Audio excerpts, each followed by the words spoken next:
Welcome to the Outer Realm with Michelle DeRoche and Amelia Pisano.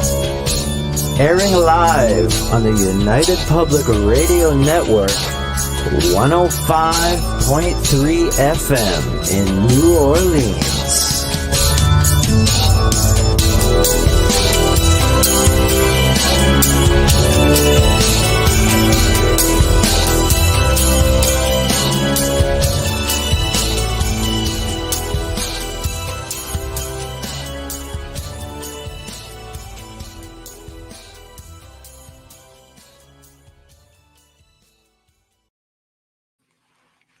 Good evening, everyone. Welcome to the Thursday evening edition of the Outer Realm.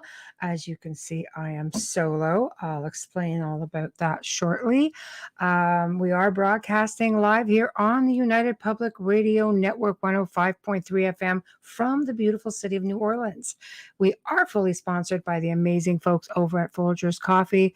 And thank you. Could not do it without you. Our newest sponsor, of course, Dr. Snick, the Sonic Surgeon, aka Justin Snicker.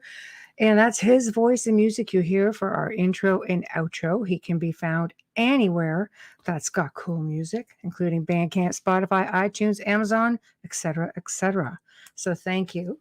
Tonight, we do welcome for the very first time the very gifted Nicole Antoinette. She is an amazing, she's just a sweetheart. Honestly, she is. She's an angel communicator, psychic mentor, and the owner and force behind Guiding Echoes. And she will tell you all about that. But before we get to that, we do need to get down to some business. So, news alert, join the members section of UFO Paranormal Radio on YouTube. It's basically brand new. It is now taking members, and that's the only place you're going to find some really interesting content. You're going to find the Gray Zone Uncensored. It's the only place you're going to find the Gray Zone Uncensored. You're going to find old archives. You're going to find stuff that all the hosts are putting together, such as special interviews and maybe some behind-the-scenes stuff. But it's going to be specifically for members only. That's that. Sorry, guys, but I think it's a real treat to do. I have personally done it. Yes, I have. I see the chat is already lighting up. You'll notice I am solo because some dang truck hit a pole outside Amelia's and took out her internet. The nerve. Show night to boot.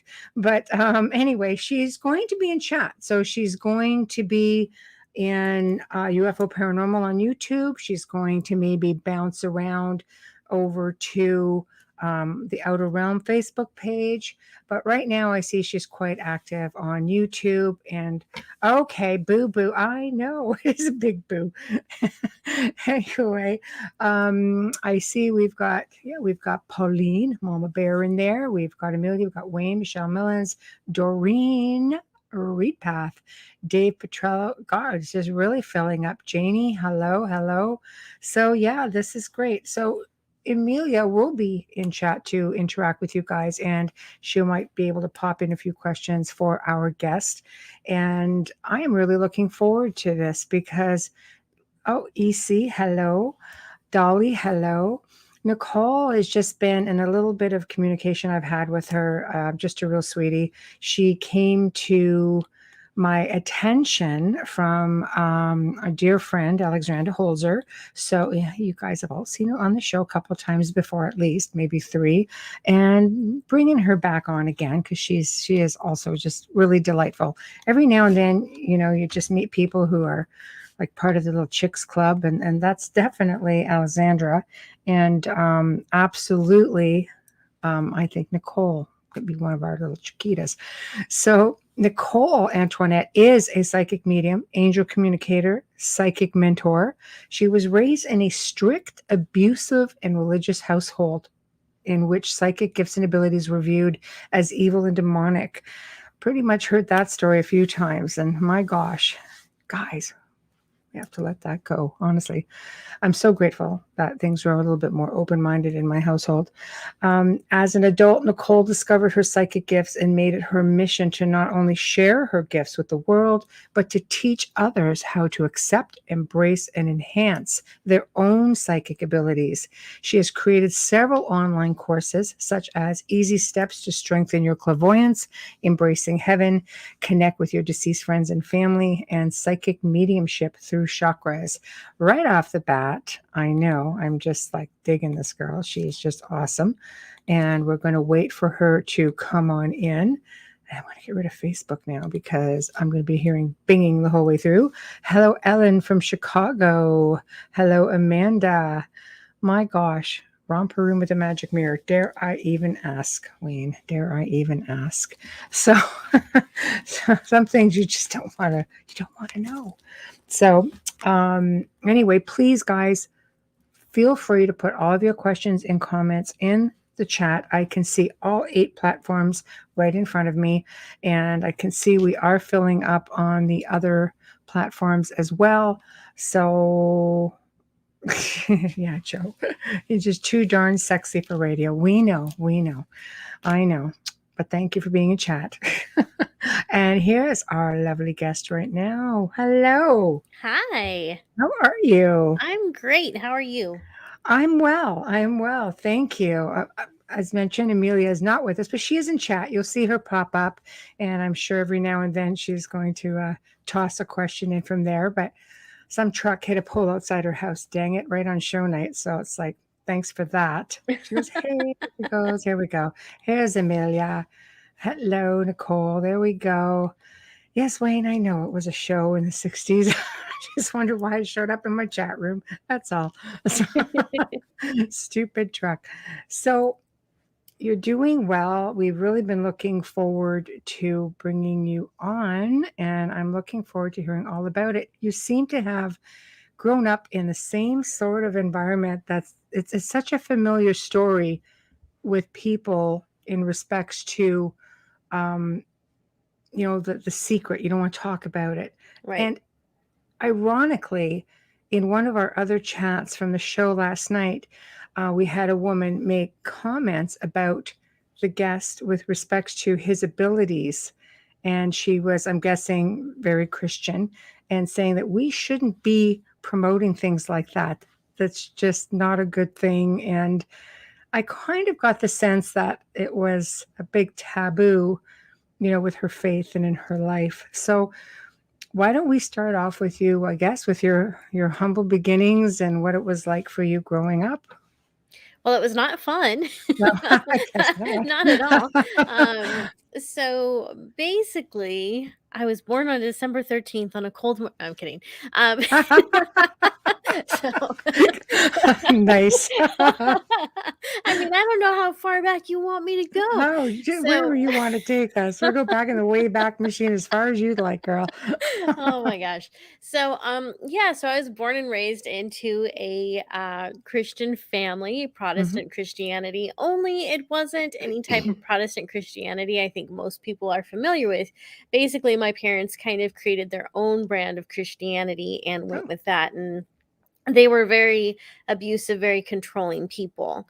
And they used the Bible as a way to condemn and control and to punish, spare the rod, spoil the child type of thing. So, that was a lot of fun. Wow. Um, Oh. yeah, and so my parents, my mom especially, believed that everything outside of the Bible was demonic, unless of course it was convenient, like a car, or TV, Not so demonic, right? Right? It's a No, those gift are from the heavens. that's Yes. right. What a blessing. But everything outside of that, is evil, and so it was very scary growing up in that environment. And so my mom was a Christian, but she was also obsessed with demonology, and from a young age, she would tell me about exorcisms that she heard about on the radio, and it was That's just crazy. It's like yeah, a oxymoron sort of yeah, situation. yeah, Wow. it's really bizarre. Wow. So on top of that mind freak, As a yeah. little kid, that must have been freaking horrific. It was pretty bad. So my brother and I were also homeschooled by these people. For me, it was second grade through all of high school, and for my brother, kindergarten through all of high school. Mm. And so on top of, being raised by these abusive, super Christian, if you can call it Christian, people, we were lacking a social life. The only social life that we got was at church until they were Mm. kicked out, and then we went to another church and they were kicked out. And so, Wow, did they try to take over? How does one get kicked out of like church? That's not very Christian of them. I know, right? Yeah, So anyways, because of their very stringent and closed-minded beliefs, I wasn't able to speak up about a lot of the things that I was experiencing as a kid. And so as a kid, I was very sensitive to spirits, but I didn't understand that's what was going on. right. Because I could sense a spirit, I could feel a presence nearby. And, heaven forbid I tell my mom or dad about it, because they would rebuke it and they would scare the crap out of me. Nice, I nice. would I know I would frequently get dreams of the future, dreams that were very allegorical, and those I felt a little more safe sharing, because at least there's a gift of dreams in the Bible. So I Right, could it's talk there. We about can talk those a about little it. bit. Yeah. Right. Um but for the most part, it was very confusing because I didn't have really any adults that I could trust. But, Right. when you're a child, you still trust your parents, and you kind of, when they're as abusive as mine, where you kind of walk around them, and, Mhm. it's always a guessing game. Like, what can I tell them and what can I not? When you're a kid, you want to share everything with your parents. And, Yes. unfortunately, I didn't have a whole lot of adults around me that Mhm. I could trust or that I could talk to about such things. And so those were kind of that's the environment that I grew up in. And Mhm. once I became an adult, I tried the whole atheism thing, but that didn't work because I definitely believed in something. So Oh, there's something for there's sure. something. Yeah, I don't quite know what it is. Still don't. But yeah, so gave that a shot. Didn't quite work out. Right. And eventually I did go back to Christianity for a short while. I was an evangelist, like knocking on people's doors on Tuesdays Wow. and inviting them to, Good for invite you. Jesus Christ into their heart. So Yeah, you're just a champion after all of that. I know, right? So, Yeah. I mean, I figure if the road that I'm on now was wrong, my soul's fine, because I turned so many people over in my early 20s. Like, You're catching I've got up. it covered. I got my karmic points now. Leave me That's right. be. That's That's right. right. You're funny. I'm good. Oh, I so can I can summon all the demons I want now. I turn people to Christ. It's all I'm good. No, no. okay. As long as I can get rid of them, I can do it. That's Yeah. right. I brought you all kinds of people. So I, I have to ask, and again, like Amelia has asked the same thing. Like, again, how does one get kicked out of church? It sounded like, let's face it, you're out there on the streets bringing people over. If just saying, "Oh, come on, like join in Yeah. the fun, love and light, Christ. This join the church." So why would they to get rid of their members to me is pretty hardcore. Like they must have been I pretty out there. I don't know the whole story. You don't have to answer if you don't want to, but when a No, it's question not. comes up, I have to, I have It's to not even ask. that. It's that I really don't know the story because I was a kid or a teenager, Right, and so right, whatever the reason, right, the actual reason was, we were asked to leave. I don't know. right. I do know that the I guess it's the first church that they were asked to leave was because somehow I got found out that my dad was growing pot in our backyard. He was an elder in the church. I just love it. Isn't Just, that wonderful? And my brother and I, it was so funny because, like, okay, so when I was a kid, right. there was this one section of the backyard that we were absolutely forbidden to go into. And, my parents being abusive, we never asked why you can't. We just knew we would get our butts kicked if we, Right, disobeyed them. right. Somehow they Yeah. always knew. Yeah. It's the So garden. yeah, so there was this exactly. So I didn't know that until I was like, I think 18 or 19, and it was my sister who was like, "You know why we were never allowed in that part of the backyard, right?" I'm like, "No, I never cared to ask." And she was like, "That's where Dad was growing his pot." The garden. What? what? Who are these people? So, you grow up in that environment having no idea, thinking mom and dad are perfect. And I mean, Yeah. you know that they're not, but still. Right. No, but So, it's you grow up thinking that right. they're at least stable, Right. which I'm not Yeah. saying, by the way, that you're unstable if you're growing pot.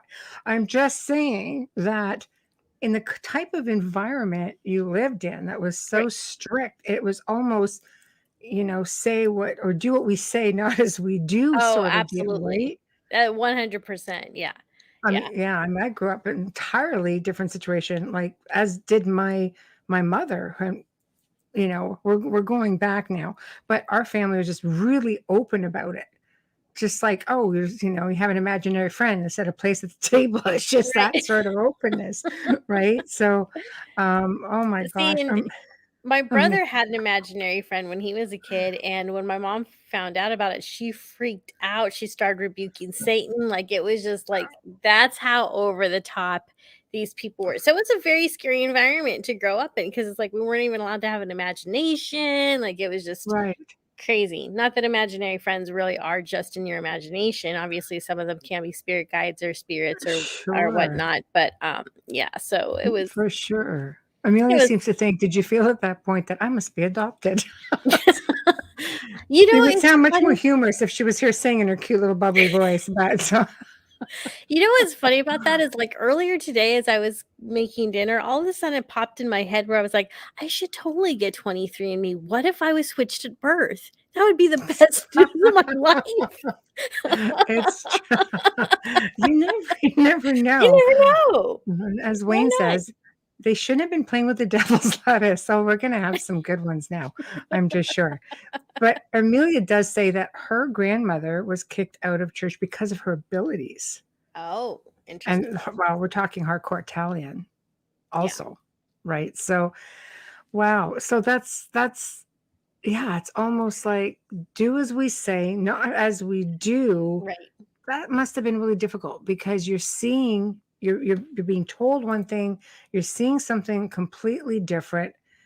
So when you Oh, yeah. realized you were gifted, you couldn't really go say anything because your mother might have been tried to do an exorcism on you or something if she was getting mad about the imaginary friend. So how did you Right. cope with that as a little child?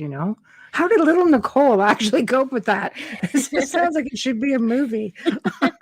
So the way that I coped with it was actually when I'd go to bed at night was when I would talk to my imaginary friends, and I Right. would just kind of allow my imagination to go crazy. So going to bed at night was actually one of my favorite times of the day because it meant I was going to be left alone Right. and I could just go ahead and fantasize about whatever. So when Mhm. you're, 7 years old and you're homeschooled and your parents are crazy, and you know how much of a social life, what else do you have?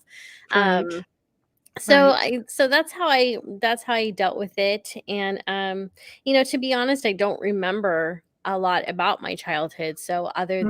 than, as far as what other coping skills I may have had, I have no idea. I don't Mhm. I don't know what else I may have done. It was a very boring environment, outside of the drama, because it's not like, my parents didn't take us out to go play soccer or softball or anything like that. So there Mm. was no type of activity outside of that. And my Mhm. mom was a house mom who would just talk on the phone all day, or she'd play her guitar and sing. Like, she didn't even spend a whole lot of time with my It's like brother and that. I. Wow. Yeah, not that I remember. Your parents sound like they were like almost like, like flower children. Just go pot and play the Well, guitar and sing. flowers Yeah, too I nice love of a it. term for them, but yeah, they were No, more no, like I'm weed sure children. not. I'm sure not. Okay, here's a tidbit for fans out there that my mother feels compelled to share with everybody in chat. Doing this only one for 5 seconds. Michelle was kicked out of church when she was 5 because she was so disruptive. Thank you for that. And Amelia, yes, little Michelle, Princess of the Dark Realm. Okay, it's out, it's done. See, I can laugh at myself too. There you go. There But you go. but they're here. Honestly, now here's some actual questions. Do you know if you or if your mother rather and father were gifted, and that's why they were so over the top when your gifts came to light? Yes. My mom. Question, Wayne. my mom, I believe, is actually a gifted medium who is very afraid of her gifts and talents. And so, Okay. when I was, I don't remember the exact age, somewhere in my 20s, she had finally been, well, okay, yeah, in my early 20s, she was diagnosed as bipolar, and later they changed that to borderline personality. Oh, And she also had bouts of well, schizophrenia and depression. So she was just, she had a lot going on.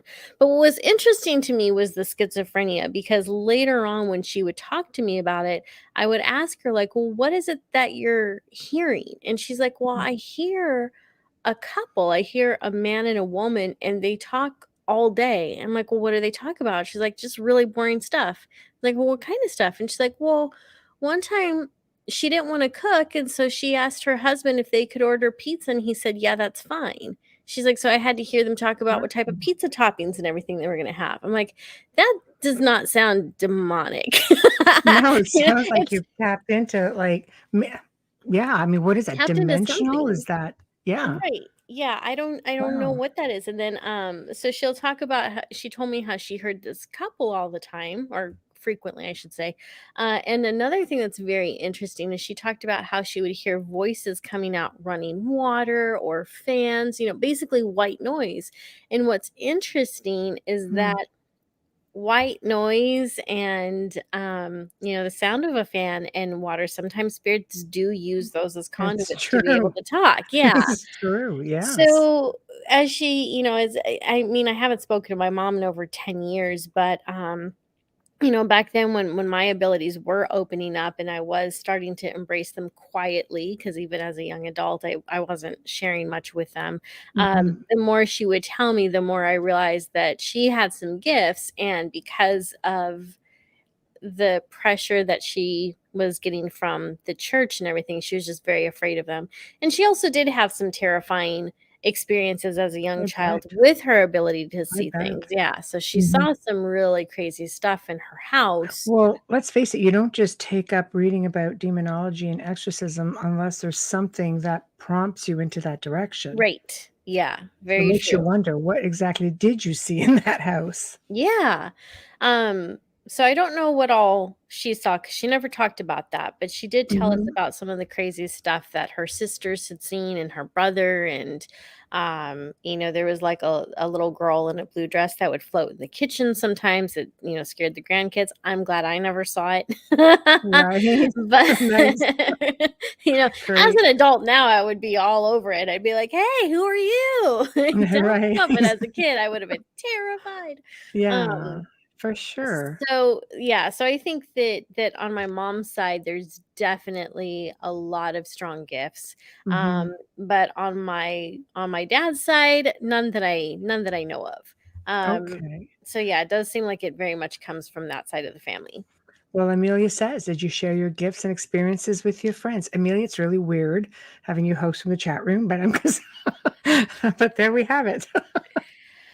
Well, not that I remember. Again, I don't remember a lot about childhood. Um, Mhm. and I think one of the reasons for it, there's two reasons. One is that it was so isolated. Um, Mhm. And I didn't have friends outside of church and So the yes, neighborhood and kids. Well, I did have a same. job actually as a radio host with a radio station called Radio Oz, so that was fun, but that was like twice a month, and that was Right. when I was, in my older teens. So, I don't remember having any friends that I would have spoken to about any of that stuff. I don't think Mhm. I did. Right. If I did, I don't remember, Mhm. but Right. yeah. Okay. Here's another one for you. Rolling in already. Why do you think some spirits use liquids, air as conduits to communicate? Dave thinks it's because it's an already established energy system, so it gives an energy boost and makes it easy for them to come through, which makes sense to me. What are your thoughts on that? Or do you want me to Yeah, leave it up so you can see it? Yeah. I think so. I think that's correct, because we already know that water is a massive conduit for spirit. It's one of the reasons why psychics and paranormal investigators especially need to be sure that you have your water near you at all times. Stay hydrated, get your Yes. electrolytes in. You do, because don't you feel like you're completely parched when you leave an investigation? Yes. I would feel like I could just like stick my head in the toilet and drink Yeah. forever. Right? You know? I don't know Yeah. about the toilet part, but I No, feel but you, you girl. know, you know what I mean? You just drink anything is what I'm saying. Like, Right. Yeah. So we yeah. already know that water is a conduit. And if you have Yes. moving water on top of that, well, anything that moves is building up energy. Right. And the same thing with a fan, so that's Yes. building up a lot of energy, and that energy is going out into the air, out into the ether, which Mm. we can't see. And that creates the ability for them to harness that energy so they can present themselves in any way they want. So if Mhm. there's a clairsentient in the room, then that spirit is able to latch on Mhm. to that emotional state of the clairsentient, so they can start working with them that way, sharing Right. an emotional state. Or Mhm. if it's a being that's practiced in showing up whatever Mhm. way he or she wants, then they're able to do that. So I do think that that's why they're able to also use it very easily as kind of like a one-way radio, Right. No, talk I to us, agree. because it's feeding that energy to them. I agree. I live pretty well in Niagara Falls, and we hear the falls are really not that far. And on Oh, some nights, yeah, we stream out of New Orleans, but I actually am in Canada. And some nights, the falls, they're just so powerful. You could hear them. And it's like constant voices just coming in. oh And wow. I would lay there going, "Are you kidding me right now?" It was nonstop talking. And it's just like, oh my gosh, like old. And you question yourself because like old radio shows or old radio Yeah. broadcasts. And next thing you know, there's couples like fighting and talking. And I'm just going like, shut up. You know? Noise canceling headphones. Oh my God, something. I know. Now it's just frequency. That's, I think, the downfall of living so close to such a powerful force of nature, Right. being water to boot. It's just like the frequency sometimes is deafening here. Yeah, I can imagine. Oh gosh. So okay, here we go. Did you have any terrifying experiences as a child?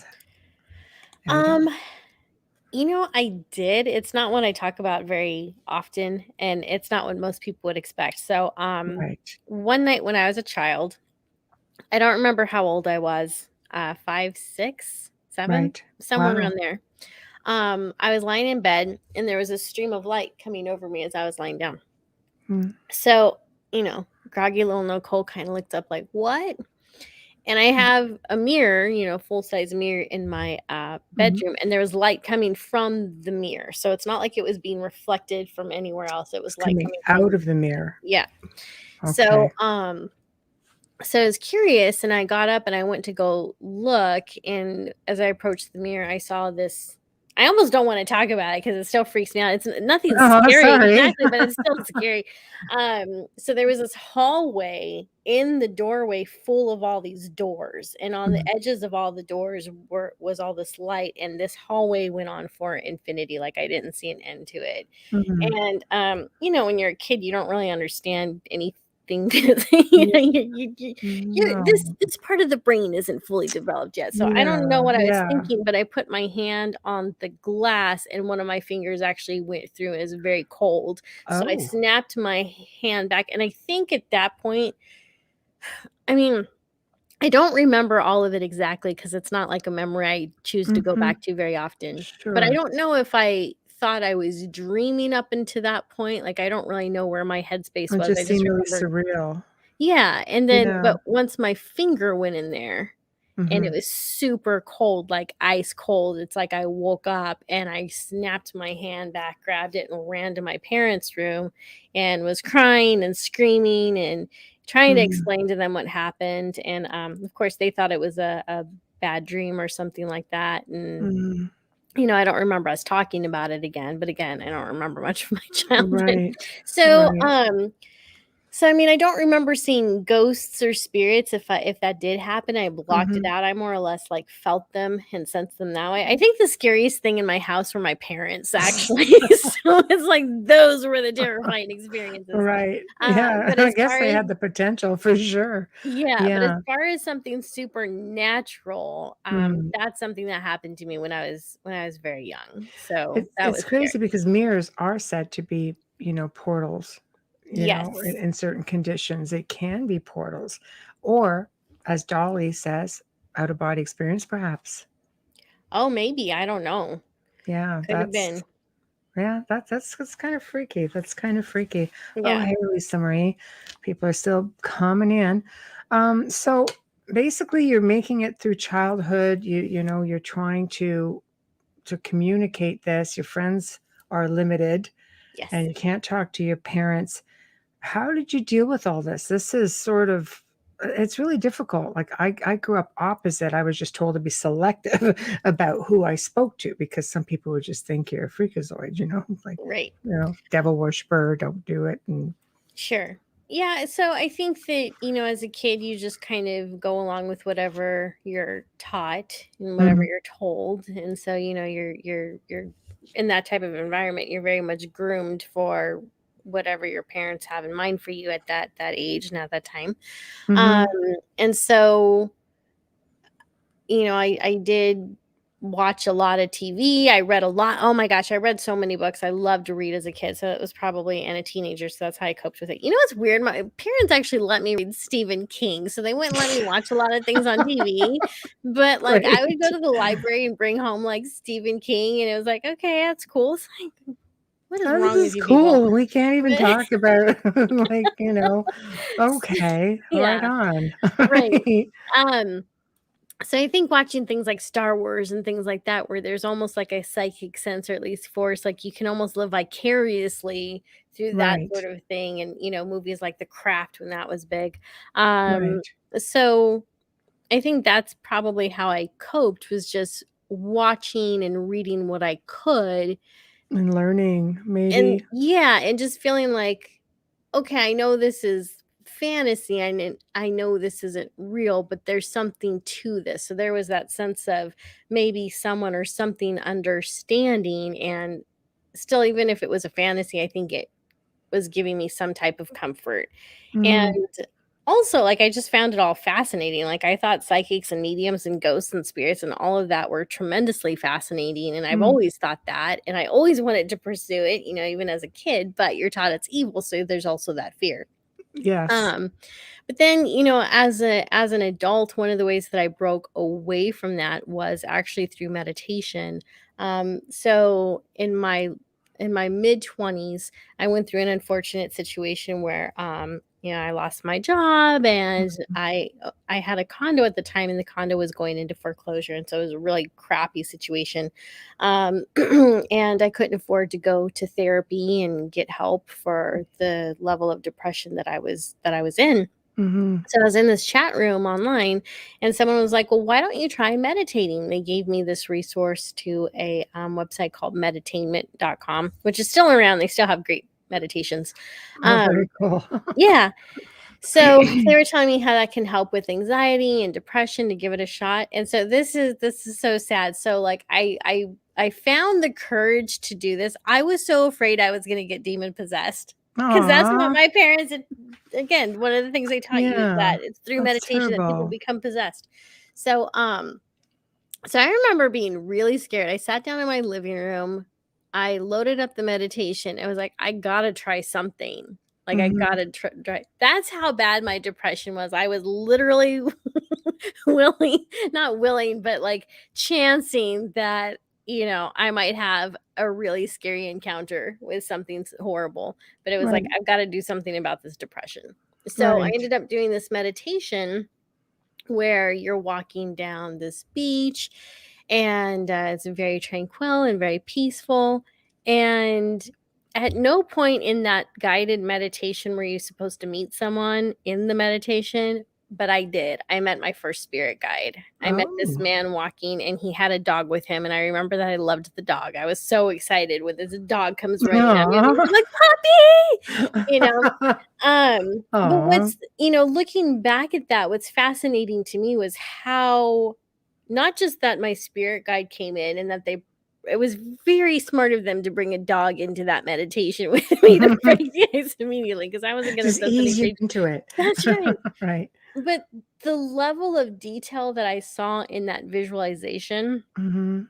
now I know that that is not normal. So I was able to visualize quickly. I was able to get into a meditative state quickly. And the Mhm. fact that I was able to get there when I was scared, that Right. somehow I got into that was actually pretty amazing.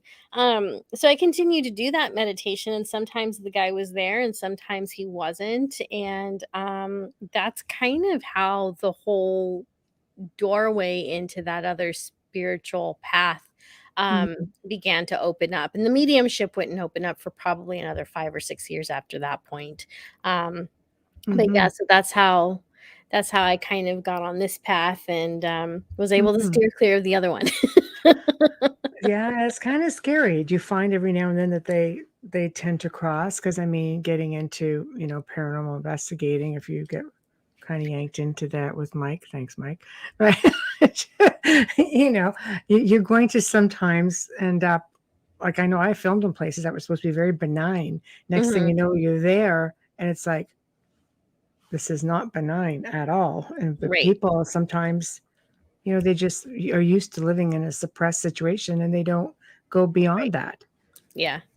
Yeah, when I visited the Hinsdale house and even Mineral Springs, there was a lot of just really um heavy energies Mm, there, right. and I broke down and cried a couple times at Hinsdale House, because there Mm, was a being there that was really upset over something, and I could feel it, like, welling up in my chest, and it was overwhelming, and then over at Mineral Springs, hotel in Illinois, there was just a lot of really messed up energies that I was picking up on in scenarios there, and so, mm, so it does get hard because 'cause I'm HSP as it is, highly mm, sensitive person, right.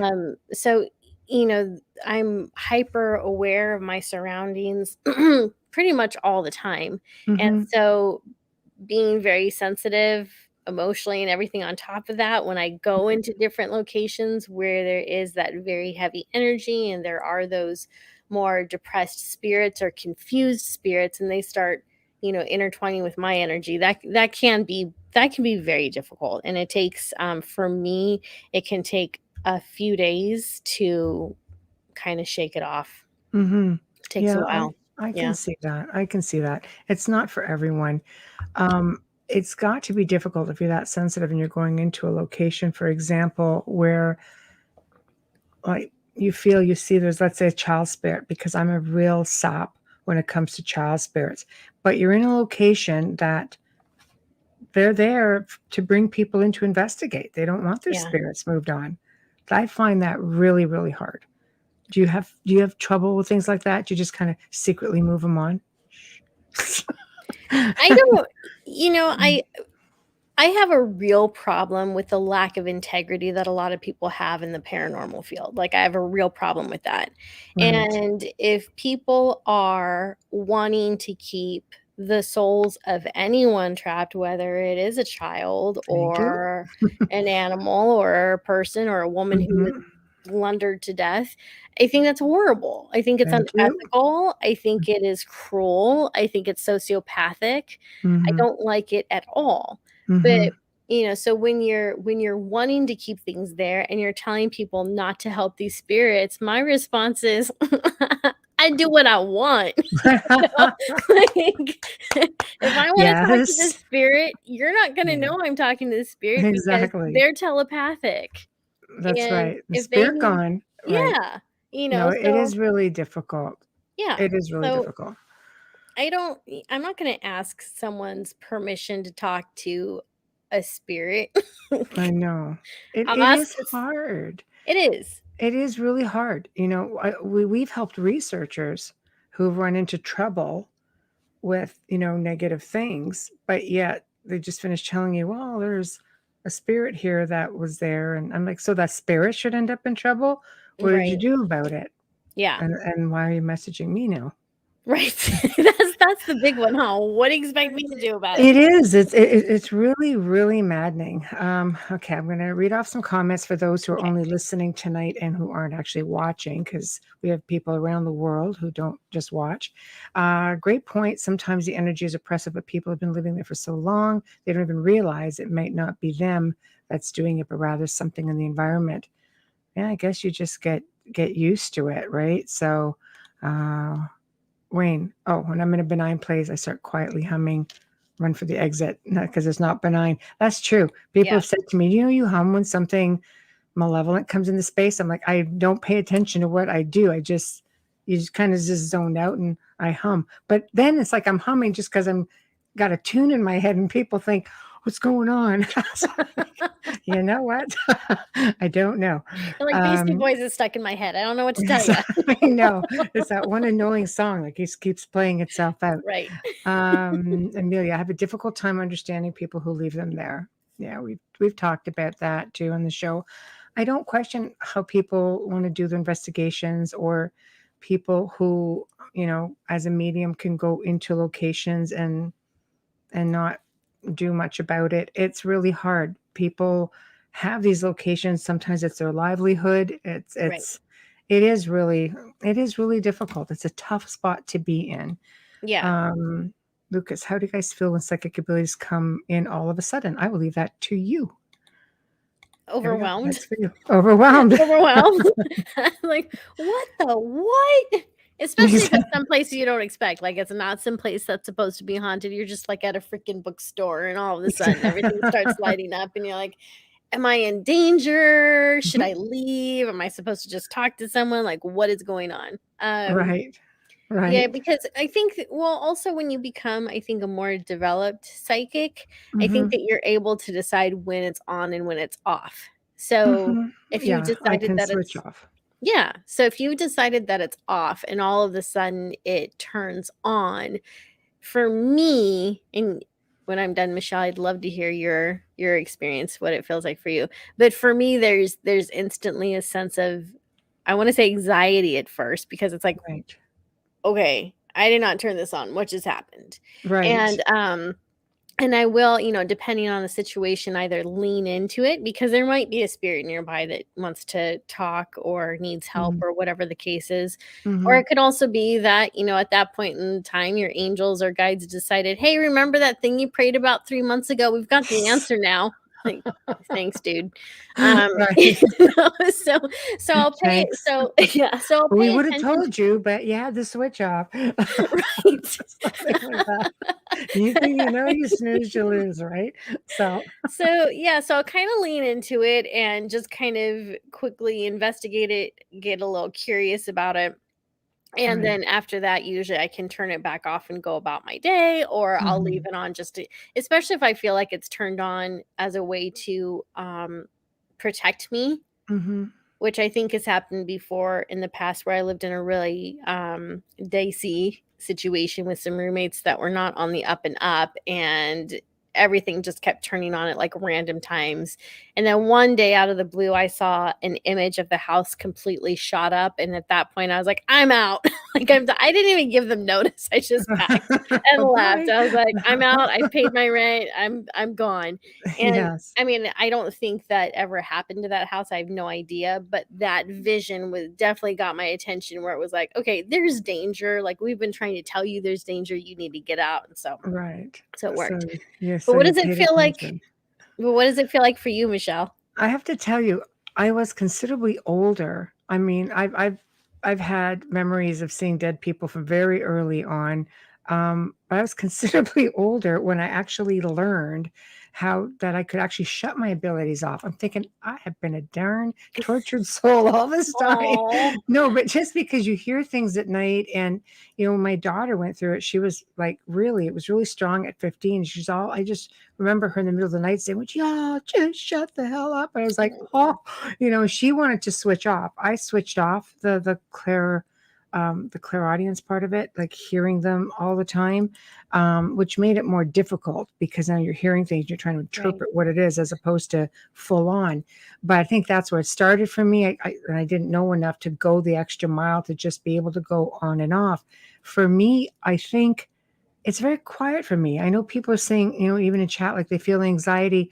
I don't feel anxiety. I just know that if there's something I need to worry about, somehow it's like I call it my spidey senses. Somehow everything goes up and it's just automatically on, and I'm okay. What's going on? Right. Or you get somebody who'll message you or something, and it's just there's triggers. Like this is a haunted house, so something goes on. It's like, but you become sort of numb to it because you know what the spirits do. You know how the house reacts to, let's say, people. This house is the whole freaking alarm has gone on because people have been on the property. So you're sort of always on high alert. But I think for me now, it's just a mere thought of just on off. It's without even. It just seems to happen when I need it to. Right. Yeah. So I've been fortunate that way. Maybe here's a way maybe you can explain. Lucas H., I don't know how to control it. So the way that you learn how to control it is to develop it. You have to learn how to develop it first. So if you don't learn how to develop it, then it's always going to go on and on and on whenever it wants. Right. And it will be overwhelming. And so when I talk about developing your psychic abilities, I mean that you're learning how to make them stronger. And so that can be through meditation. It could be through tarot cards. Really, it's through whatever spiritual practice feels right for you. And it should be something that's daily. And the more that you take, I think, control over your own spiritual life and your spiritual path, the more that your other clairs and psychic senses and intuition actually follow suit. So you'll notice that as you develop your psychic abilities, as you embrace a spiritual practice that feels really good to you, you'll just make it your intention for your clairs to, mellow out. I wouldn't say shut down. I don't think they ever shut down completely, but mellow out, where you don't have to be hypersensitive. And then, you can also just set the intention that you want your psychic abilities to kick on because, maybe you're in an investigation or you're going to do a reading for someone, or you just want to, see what you pick up from the ether. Right. And so that's really how you control it. And I don't think that you have to go through a whole practice of learning how to zip up your chakras or anything like that. Although, that can be helpful if you're more visual and you like working with the chakra system. I know people who like to do that where they, envision their chakras in like a raincoat. It zips up. That's cool. So some people kind of I think some people need that signal. They need that visualization to kind of signal to themselves and their body that, okay, we're closed for business right now.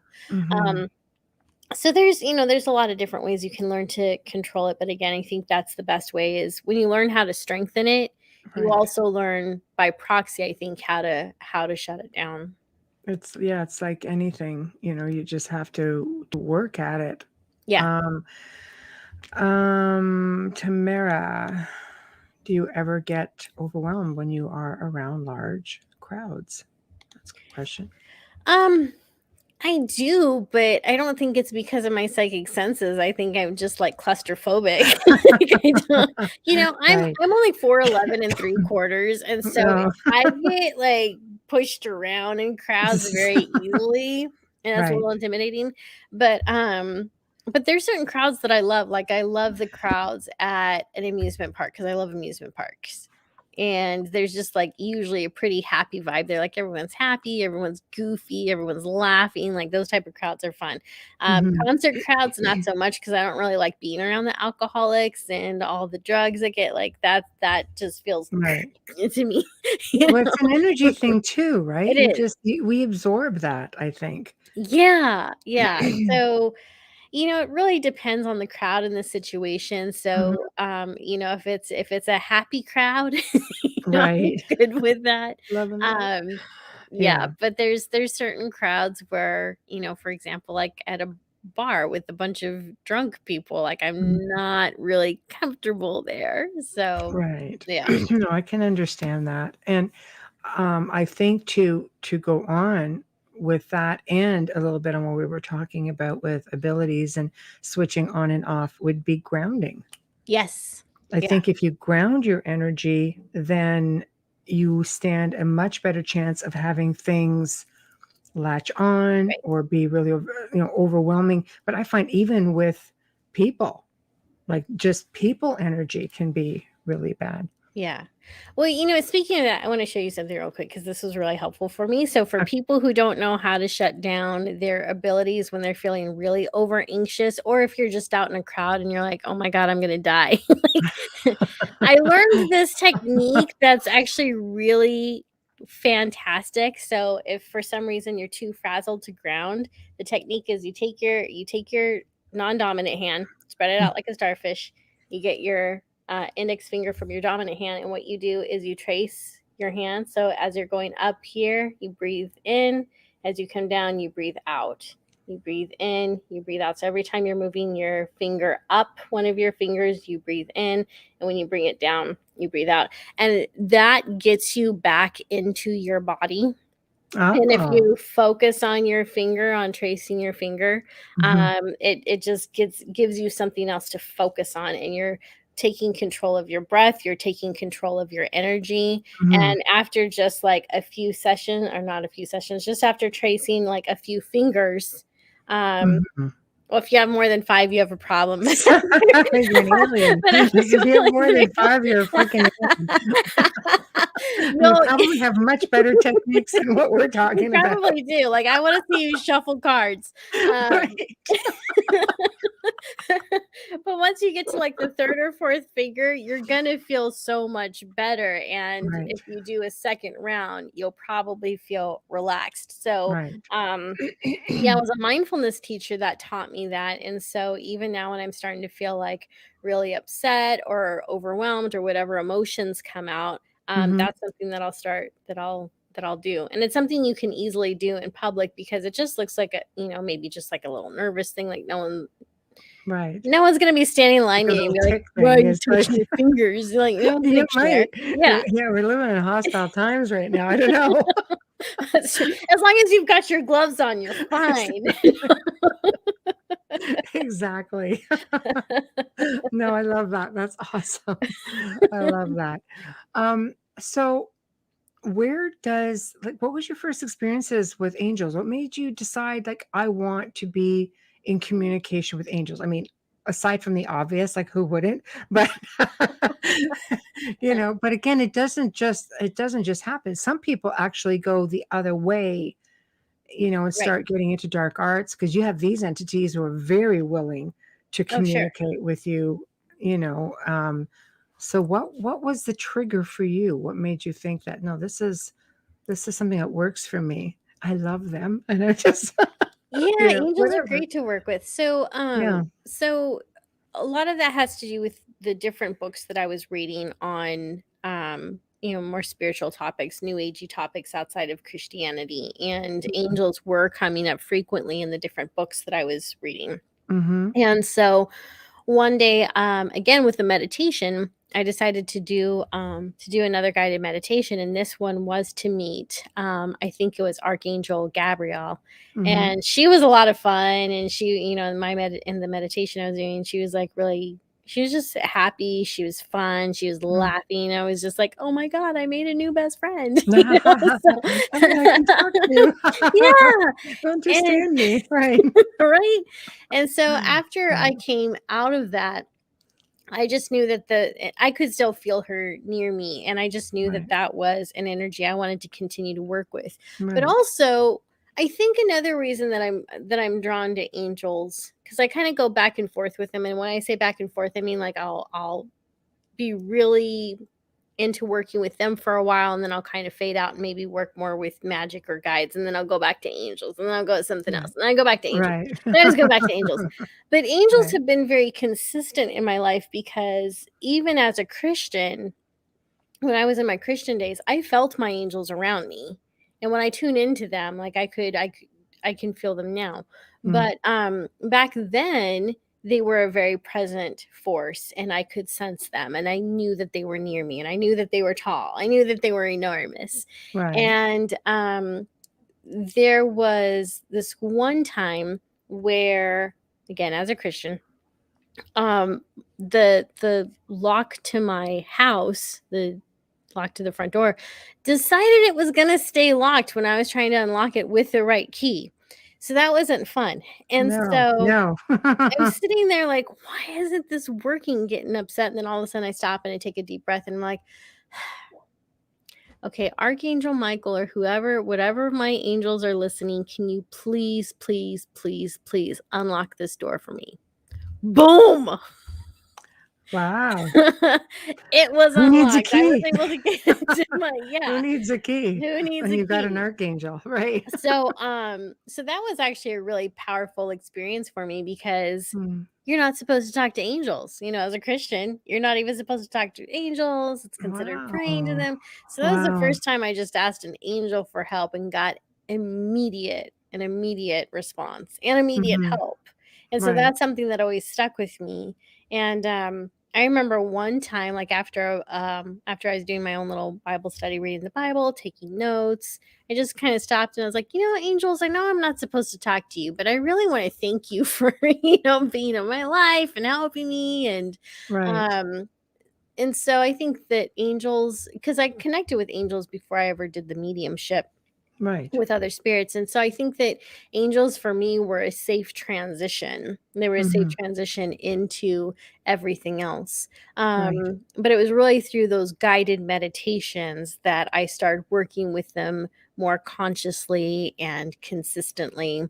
Do you think it's You know, because you felt safe in a way? yeah. Oh, absolutely. Yeah. Yeah. Yeah, they Yeah. do feel very safe to me, because again, I know that they're enormous and they're Right. fun and well, they're not all fun.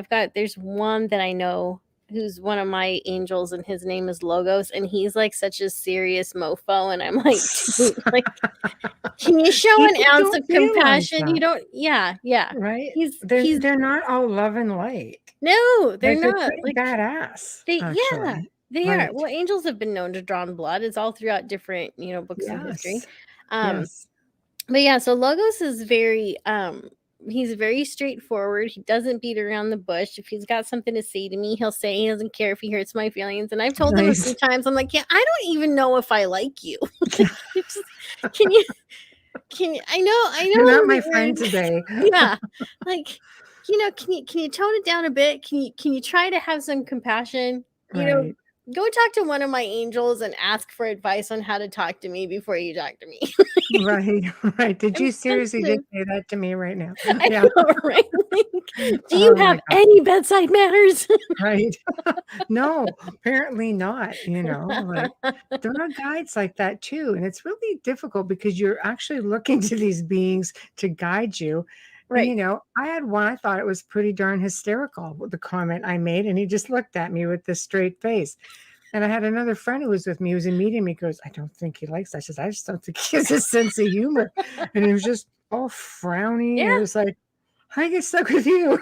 It's like- Yeah. so Right? it is really difficult. It's enough to deter somebody from wanting to make that kind of contact.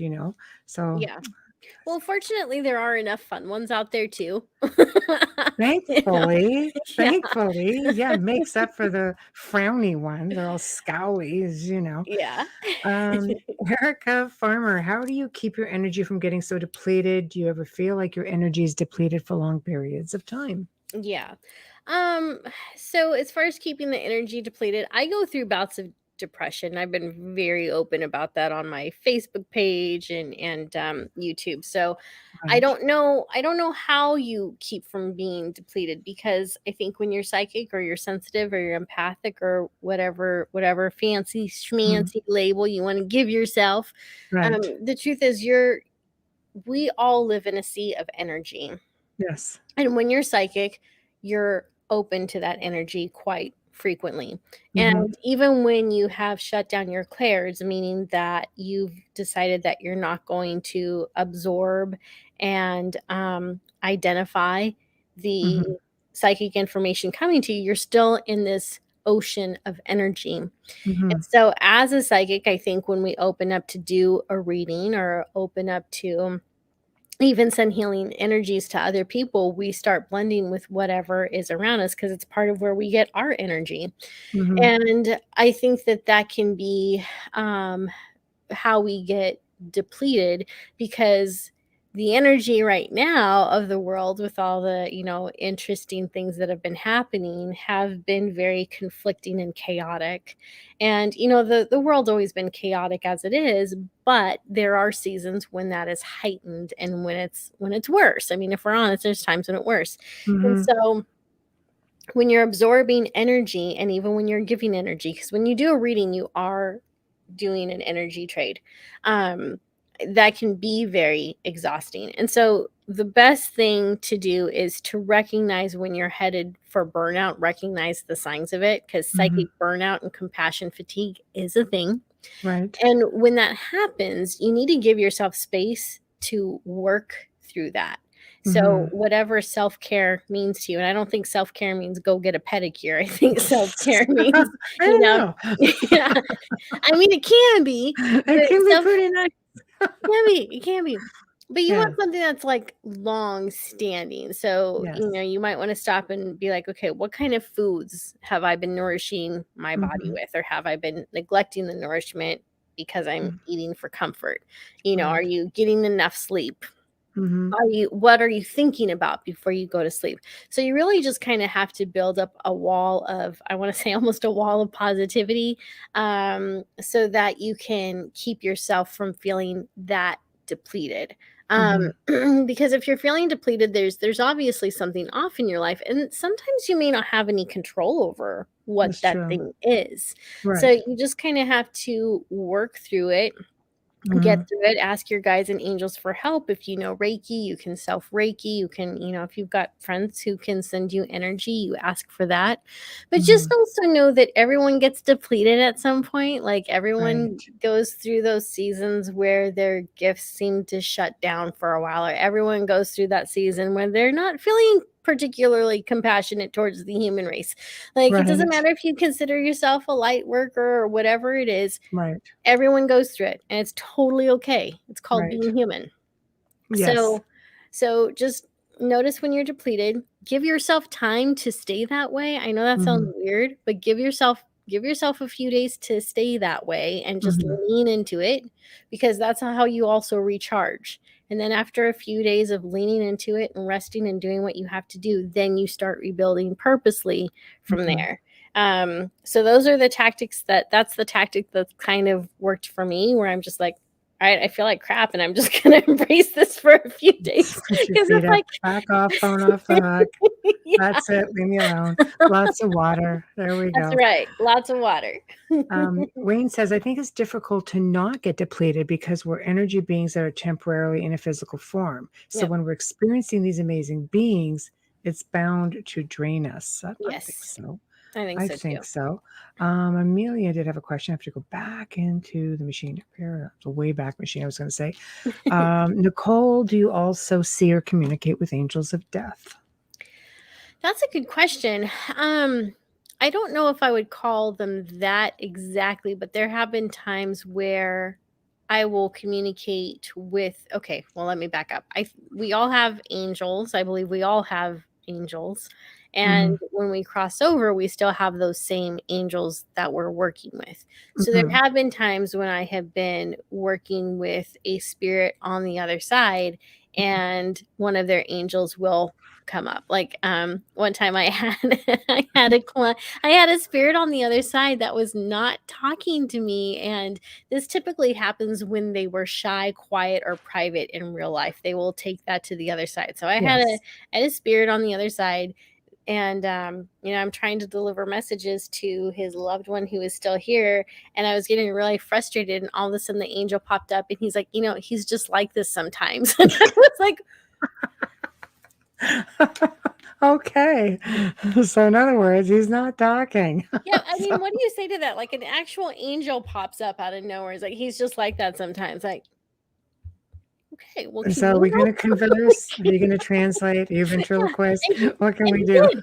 Yeah, the angel did. The angel like was able to get him to start, talking, and Right. it was the angel that actually I was communicating with the angel instead of that spirit. But it's so funny the things that you run into as a medium, because it's like no one prepares you for this. Right, and it's true, it's not as cut and dry as No, people think it is, it's not. It's a lot more there's a lot more to it. I've had spirits come through, and they're trying to tell you things. My grandfather was notorious for it, and he cheated a lot. When I say that, I mean, no, I mean, he comes through and he's trying to give you information that you're not really supposed to have.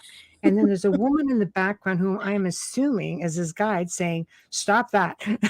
And she's scolding him, and he's trying really quick to get extra stuff. That is And I'm so just like, funny. That is so funny. you just sit there and going, wow, this is the thing. Like, you are being scolded. I think you need to stop talking or talk Mhm. faster. Talk faster. Whatever it is, man. It's But like she can't hurt me. exactly. He's trying really hard. But it made sense because my grandmother used to visit with him for many years. He would come in, and my psychic side of the family, he would come in to sit with her at night. But this woman was there, and my grandmother used to talk about her, and she'd be just like, "Oh, that woman was with him," but it was as his guide, because I think she had, obviously my grandfather was habitual in giving out information he That wasn't is supposed so to. funny. Oh yeah, because she'd say to him, "Okay, we have to go now," and my grandmother would resent this. "We have to go now," because probably talking too much. Right. And it was just, that was it. So it's like, carry that right on like 25 years later. Um, John Edwards. Hi, John. Talk about the angels with red wings. It's a reacquiring vision. There we go. Oh, I'll put it back up. There you go. Red wings. I don't know about angels with red wings. That's a new one to me. Okay.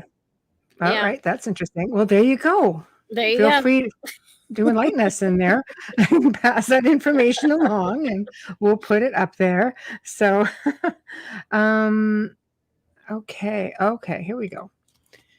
Lucas, has anyone caught yourself or themselves, I'm assuming, saying, "I want to go home," but you just don't know where home is? Yep. I think that's people, it's that sense of loss, I think, that people feel, Yeah. and we just don't know where that comes from. Does it come from somebody we've left behind, a place like being homesick, another life? Is it some kind of I call it DNA imprinting, it's like a lineage thing that imprints on us. I don't know. What do you think that is? Well, none of us are actually from Earth. We're born here and we're incarnated here, but we came from Yes. somewhere else first, and we Yeah. all intuitively know that. So when we feel like Earth's not our home, it's because it's not. Mm, When our time comes to transition, we'll go back to spirit form. mhm, And I do believe there's plenty of different realms in the world of spirit. I mhm. don't know if we end up going back to the exact realm that we originally came from, but we do go back to the spirit world, which is more of our home. So I think that when people talk about that they're missing home, it's that place that we all came from, that place where we experience love on a tremendous level that Mhm. I don't think many of us experience here.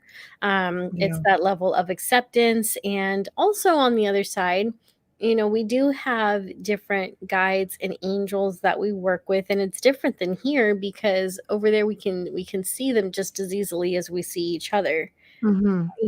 as we see other humans here on this physical realm. And so when Right. we get to the spirit world, we can see those spirit beings easier and communicate with them easier. And there's a comradeship that is actually, I think, very hard to find here on earth at this time now. I don't know if family units and communities were ever as healthy as people make it sound like, because when you look through history, there's always been a form of oppression. And so I don't True. think that ever went away. I think it just changed. I think it I changes agree throughout with you. time. Yeah, Yeah. I And agree with so you. we end up becoming oppressed in different ways, whether it's through religious or Mhm. finances or social status, whatever it is, it always exists. It just changes its mask. And Mhm. I don't think that exists in the spirit world. And so I think that people right now are so hungry for connection. I think we've always been hungry for connection. Yeah. And that connection also comes out of that desire to be accepted and loved for who you are. Mhm. And that's very difficult because we are all insanely flawed. So true. and, and Yeah. you might have a day where you say the wrong thing to your best friend or whatever, and that ends up being the straw that breaks the camel back, and you have no idea, and now you don't have that friend anymore. So there's a lot of Mhm. experiences that we go through here in this world that's very confusing. And then on top of that, you have to deal with just the maintenance of life, like brushing your teeth every day so you don't get gum disease, and making sure you get enough sleep, Eating and eating substance and and pooping, and all the things, all right. the things. So it's exhausting being human. And on the other side, we don't have to worry about mortgage payments or any of that. And Right. so when people are missing home, that's what they're missing. They're missing that space where there isn't this much stress and where there is true love and acceptance, and you can Mhm. just be yourself, and everyone's fine with being themselves. So I think Mhm. that's what it is. Like, that's my theory. We just all miss Right. being there. Right. There's a lot of talk in the chat about angels on earth.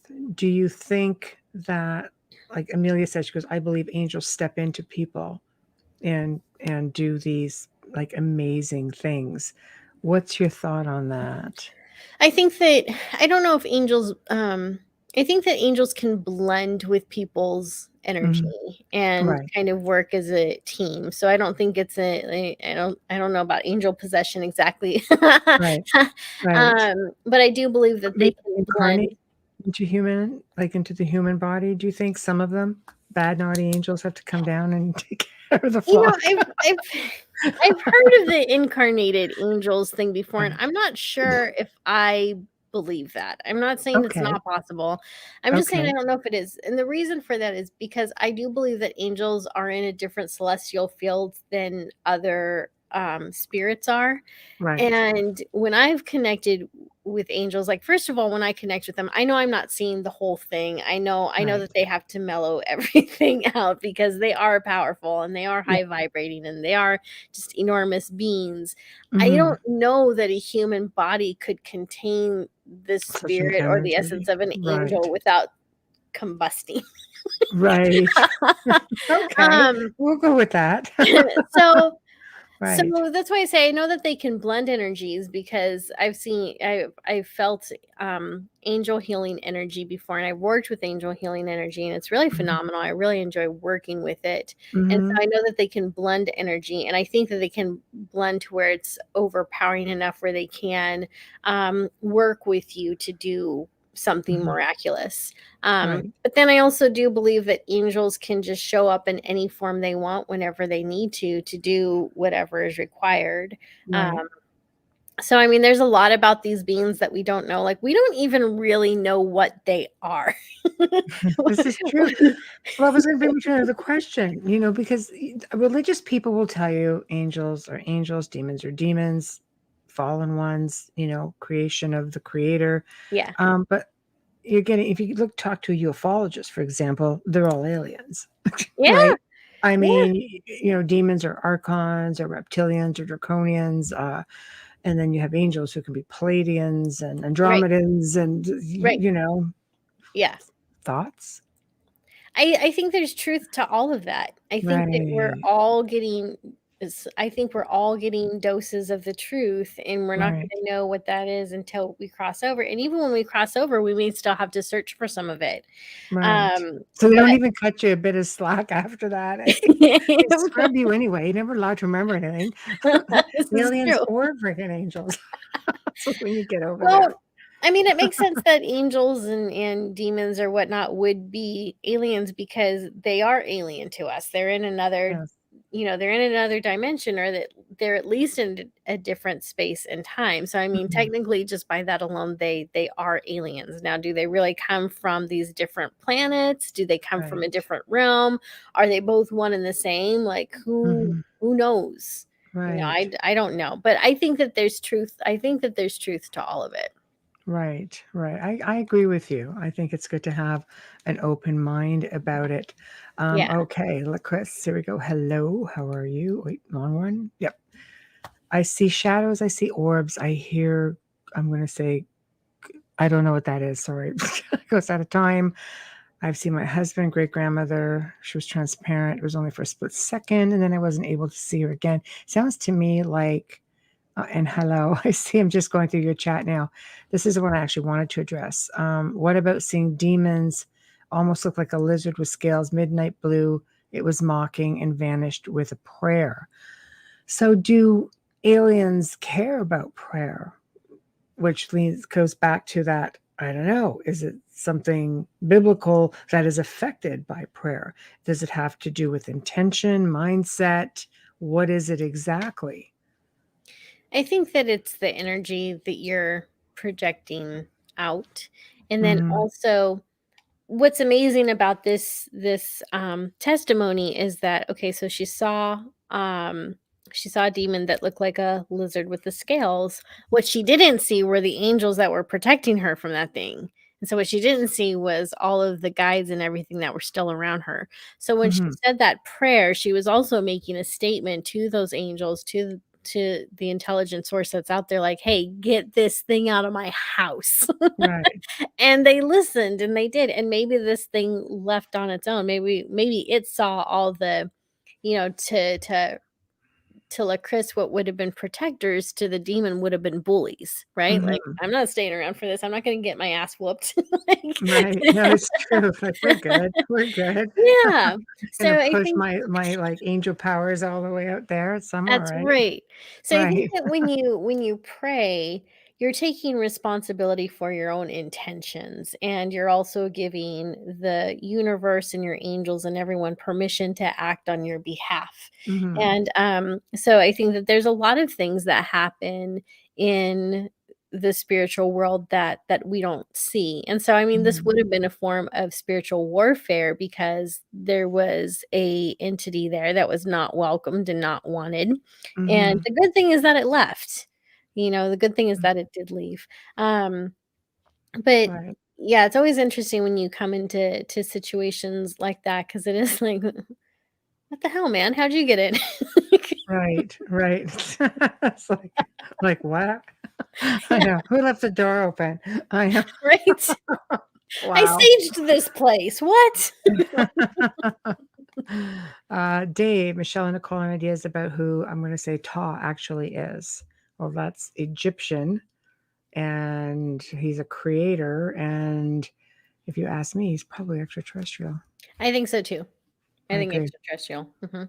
Okay, there we go. It's decided. So it's been The decided. all-powerful Michelle and Nicole have spoken. Yeah.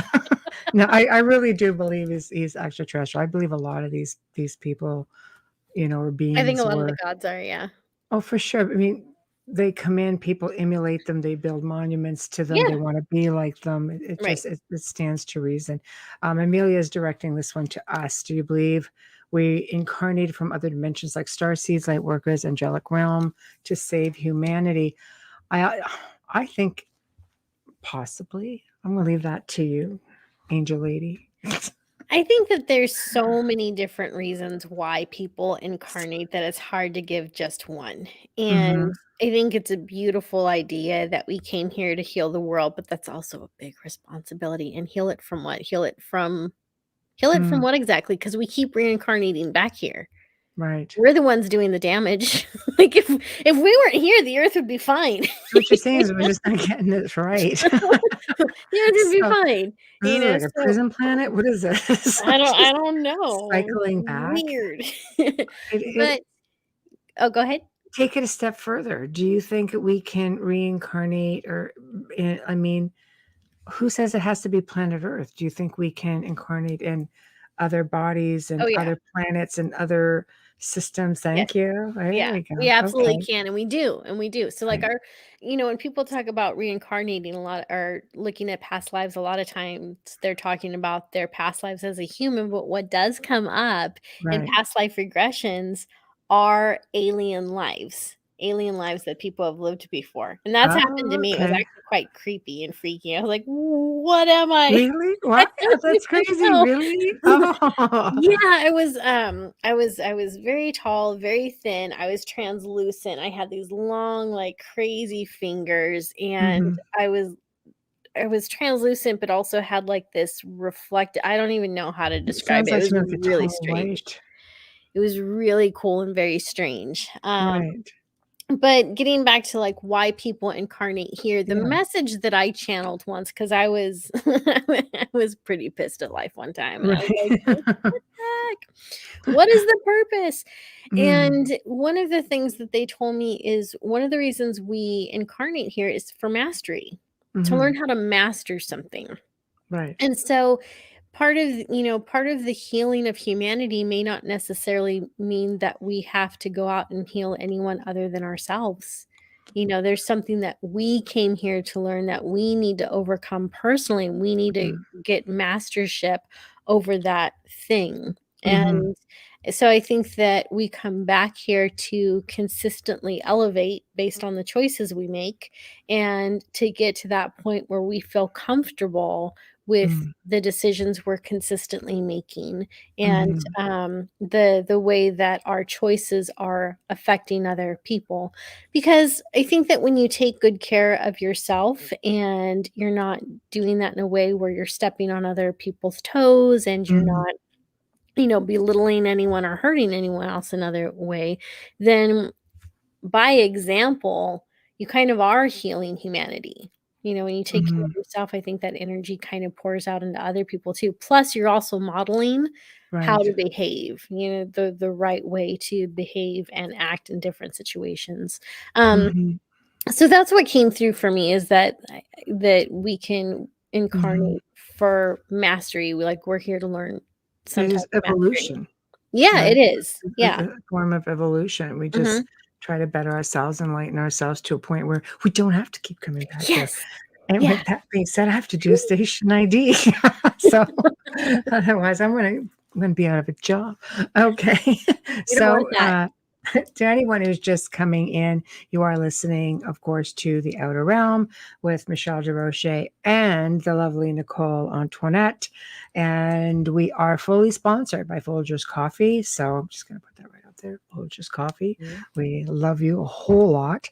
And Dr. Snick, the sonic surgeon, who is an award-winning composer of Halloween horror, sci-fi, and dark wave electronic music. We are on United Public Radio Network 105.3 FM from the beautiful city of New Orleans. We are basically on 8 different platforms right now. So I'm not going to go through them all. You guys know the drill. All the familiar faces in here. So with that being said, we're going to get right back to the important stuff, being our guest.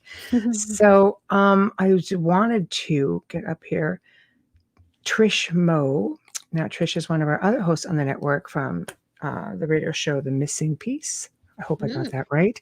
It's a new show here. It's a good, great show. Red-winged angels are the seraphim or protectors. Seraphim, basically, you hardly Oh, ever okay. see them. That's the thing. You hardly Yeah. ever see them. They're apparently, to the right Way hand of up God. there. Yeah. Yeah. Yeah, but thank you for that. And Michael Angley was in the chat room tonight. He's with Discovery Paranormal here on the network and the Red Pill News. Take the red pill. Just saying. I know. And we have Amelia Pisano for some crazy show called The Outer Realm. She's in chat tonight. So, but okay. So I'm just want to kind of back up a little bit. I thought this is very cool right here.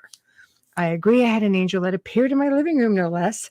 Looked like a man, had long, thick, blonde, curly hair. Sounds nice. Dressed very modern and spoke a message to me.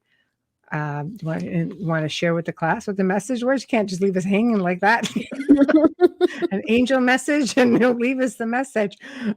So, um, and going back to Lucas, who's actually Kelly on her son's account, but she said her 9-year-old is very intuitive and made a comment. Here it is. What kind of a 9-year-old comes out with this? He told his mother, Wow. Earth is hell. And then he said, hey, Mom, did you know the universe is in us? You're 9. How do you know Yeah. this? I know, it Wow. sounds like an old soul to me, to come up with something so that's pretty profound, really, It especially is. for a 9-year-old. It's pretty Yeah. enlightened. So, what do you say to people who want to get on this path? Why don't you tell us a little bit about guiding echoes and what guiding echoes is? I introduced you as a force behind guiding echoes, and what is it? And if people want to communicate with angels or what they should or shouldn't do with their psychic kids, tell us, is this all what you include in this amazing project of yours called Guiding Echoes? Yes, so Guiding Echoes is the name of my business. It's also my YouTube channel, Facebook, Instagram handle. So you can find me. You can stalk me there at No, no, no. any of You those. just go, girl. You go, YouTube, girl. Facebook, and Twitter. Um, Because we've had people mentioning a reading and stuff. So just, I want you to give that information too, so you can do that in private. Okay, great.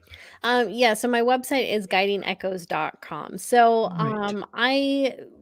my passion is really teaching people how to do all of this on their own. Right. One of my big passions actually is my latest course called Embracing Heaven. And so, Embracing Heaven, I teach people how to connect with their loved ones on the other side, even if they're not psychic, even if they're not intuitive, because you do not need a medium to do this. And Hmm. so there are different methods that I stumbled upon and that I channeled that have been working brilliantly for people who desperately miss their loved ones who are now in spirit.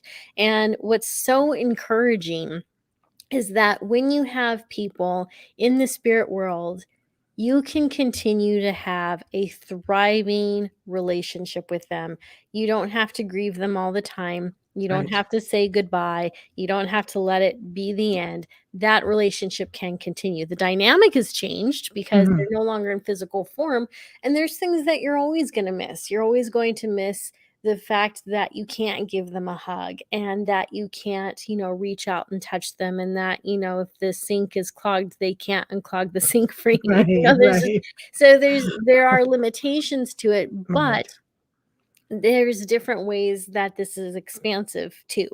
Hmm. And one of the things I teach people to do is how to make that connection on their own without a medium, because that can Hmm. get really expensive there's plenty of people who form an addiction to mediums when they lose someone because they don't understand that they can make Absolutely. that connection on their own. And Absolutely. yeah, and so many people have taken this course and it has changed their lives because they're able to continue their relationship with their mom, with their husband, with Hmm. their child. And it really is life changing because they learn to trust the information that they're getting. Because when you first start out on whether it's a psychic path, or you're learning how to connect with your loved ones on the other side, there's that little voice in your head that's always saying, "What if this is just my imagination? What if I'm making this up? What if I just want it to be real?" And Hmm. so, as you learn how to connect with your loved ones on the other side, they will give you signs. They Hmm. will give you validation. It will happen. And so, that's one of the things that I teach and that I offer is how to keep that connection going on your own. Hmm. The other thing that I offer is called the Psychic Gym. So, for people who do want to learn how to connect with spirits and they do want to enhance things like mediumship and their clairvoyance and clairsentience, and maybe they want to learn how to read tarot. Hmm. The Psychic Gym has it all. And so that is my membership site. We Right. offer weekly interactive classes Hmm. where we go through a guided meditation. We may learn a new technique. We split out in different breakout groups, and then you get to practice with someone else. You get to practice doing readings, and the way that you learn is by doing. Just like the way that you learn how to play the piano is by doing. The way that you learn how to play baseball is by doing. The way you learn is by doing. And so, Psychic Gym gives you a safe environment Hmm. to practice, to make mistakes. No one's going to get mad at you. No one's going to think you're a fraud. No one's going to demand their money back if Right. you get something wrong, because you're going Right. to make mistakes along this path. And you need to be in a community in a group of people where it's safe to do that, and where you continue to get encouragement even when you get things wrong sometimes, because we all get things wrong. Right. The goal of a medium or a psychic is not to be perfect, it's to be as good as you can be, and that's all that you're asked to do. So the Psychic Gym also offers all of my online courses as they come out. So I do have a course on tarot for beginners. I have a course on strengthening your clairvoyance, and we also talk about the different clairs. So it comes with a lot. There's a lot Right. in that one. No, So that is that's great. yeah, that's a monthly membership. And then for people who are like, I just want the free stuff, then you have to check out my YouTube channel. Right. YouTube.com/guiding echoes. I release videos every Monday. Sometimes I will go through seasons where I need to take a break because YouTube can be exhausting, but for the most part, It is. it's, I've subscribed, just saying. yes. So it's every Monday. Right. And there's different topics and different methods and whatnot that we'll dive into. So as Michelle was mentioning earlier, I have done different videos on angels and angel signs and angel numbers. The past 3 weeks I was focusing a lot on connecting with your loved ones on the other side, how you can do it when you're not psychic. We talked about the different signs, the most common signs that loved ones will give you so that you know they're still there. We talked about the most common messages that come through during psychic mediumship readings. And I've even dived into different topics like, are you cursed? How can you know if you're cursed? Because sometimes people are like, my life sucks, am I cursed? And It's yes, true. Yeah. you might be. It's true. Yeah, there's a lot of that. I get a lot of messages about that. Yeah. It's a thing. Yeah. Right. So, we talk about, well, what is a curse? Is a curse what we've been taught to believe it is, or is it someone else? Is it something else? Can we curse ourselves? In fact, I'm planning on redoing that whole series later this year.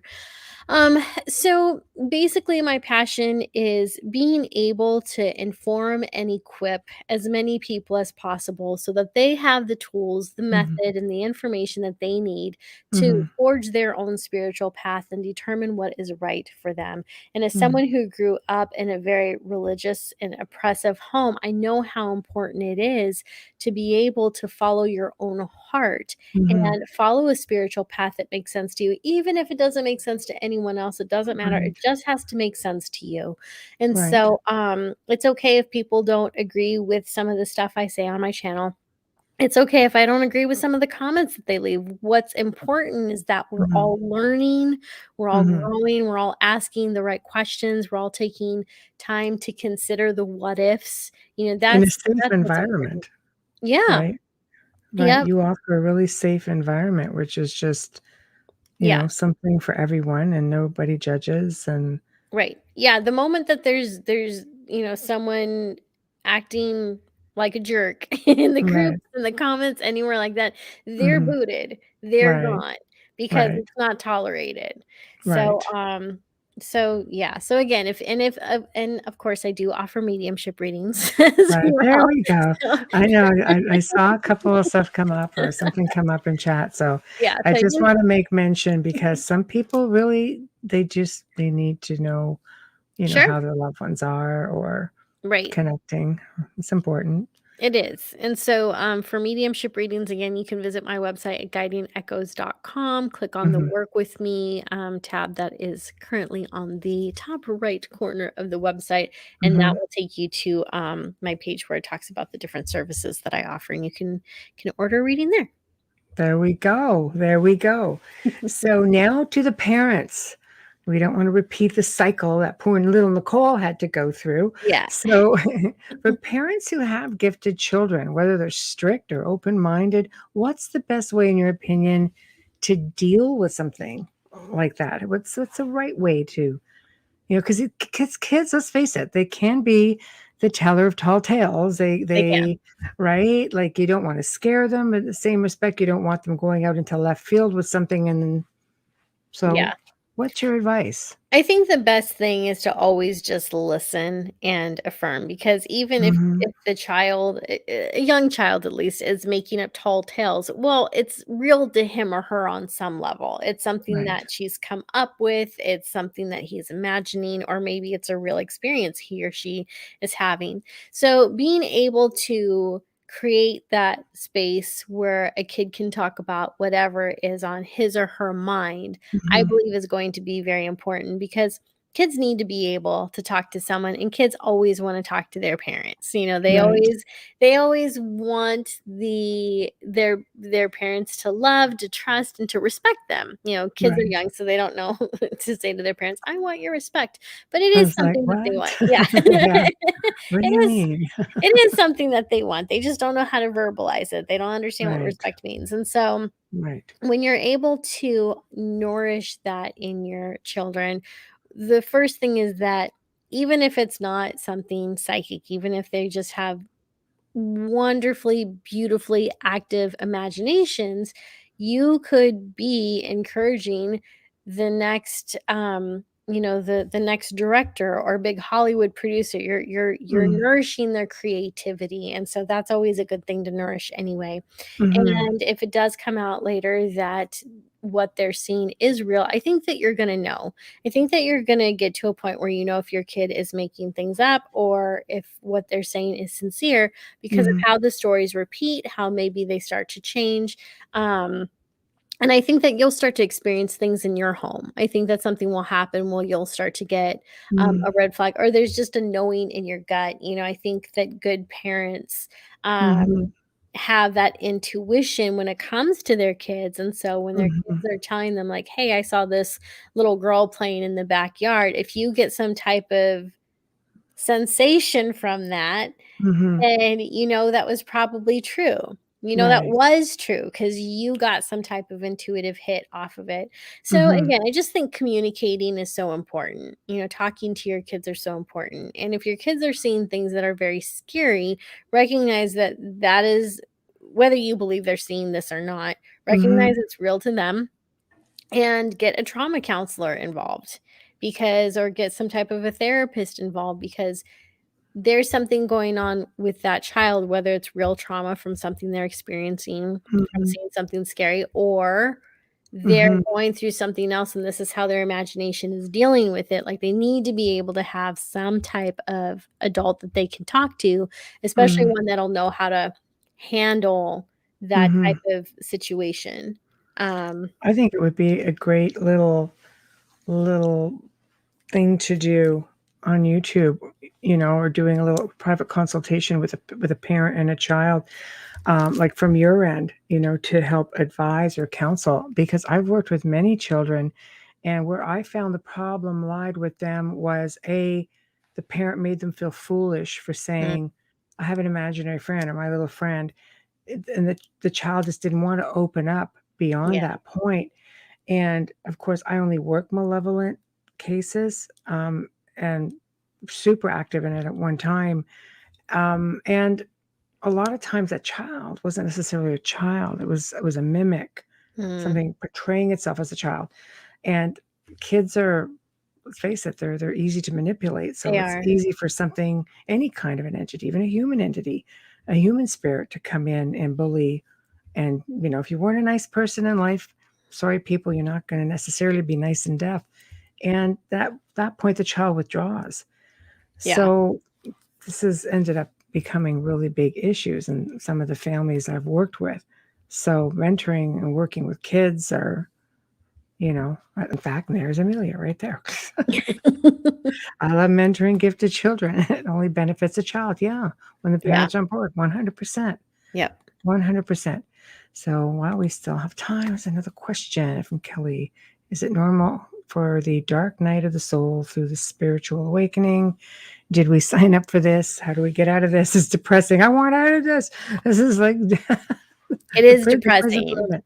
Right. It is depressing and it is hard. And what it boils down to is taking responsibility for your energy. And that's not something anyone ever wants to hear. So we'll Right. talk a little bit about what that means. And so I think that when you're taking responsibility for your own energy, you have to start asking yourself, what does love look like in this situation right now?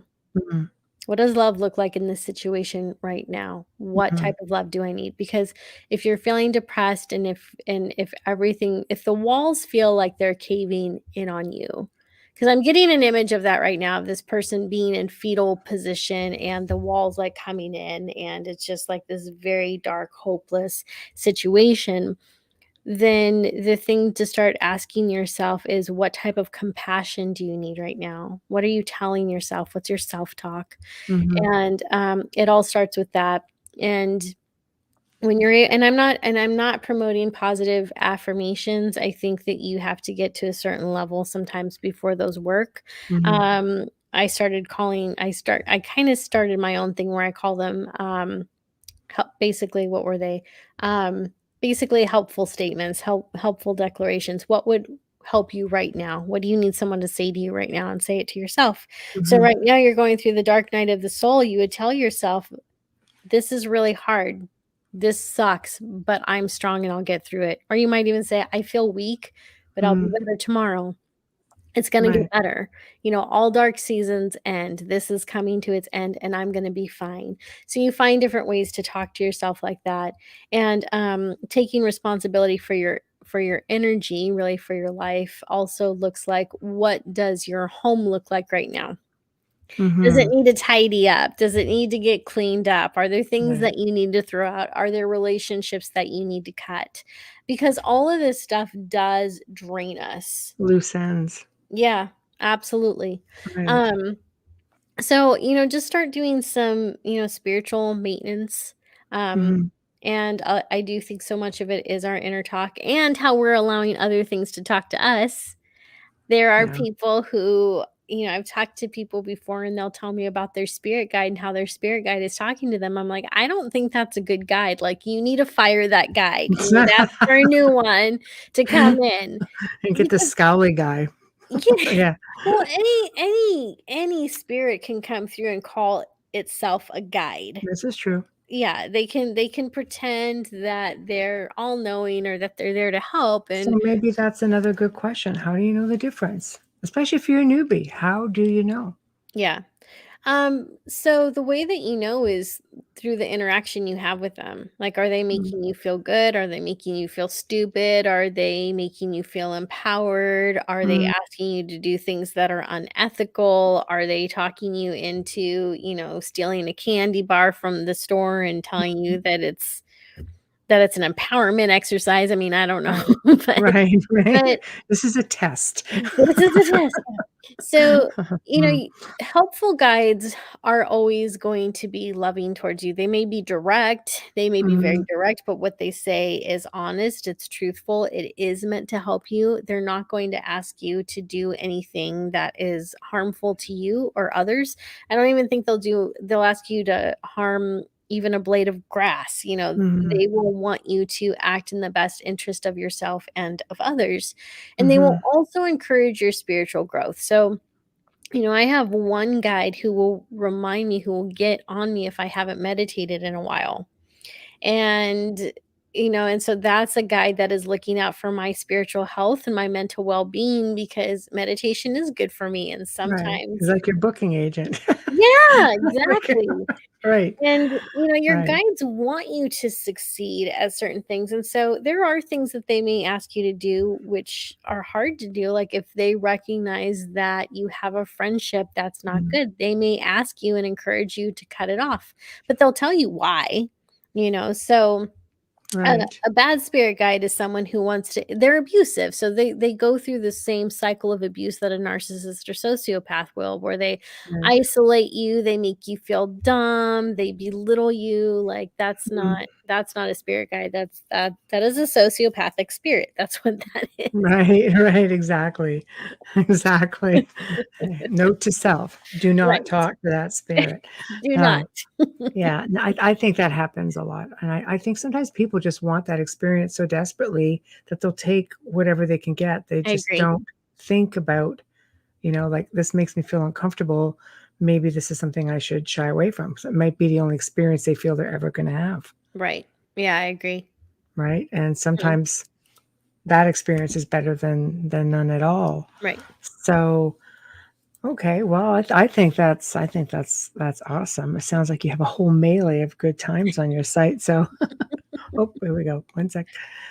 Trish, I find myself recognizing the lessons they tried to teach me through situations, even with my own kids, and that's when it clicks. Yep, absolutely. It's hard because your guides will try to give you lessons. It's funny because, I've had a lot of friends. I've worked with incredible mediums throughout the world. And the one thing that comes up a lot is you don't listen. I was like, what? Yeah. What do you mean? Sure I do.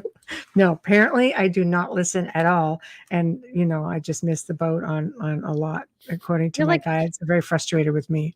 I listen. I just don't want to do what you're telling me to do. See, I'm with Nicole on that. It's not that I don't listen. I'm selective. Selective Yes. hearing. Yes. I just do what I want to do. I Right. listen. See, Come on. Trish says, I get told that a lot. Okay, good. I am glad I'm not alone. And Amelia says, mine drink too much. The thing that I get tired of hearing though is this is a lesson. I'm like, I don't want another freaking lesson. I know. It's like, what is this?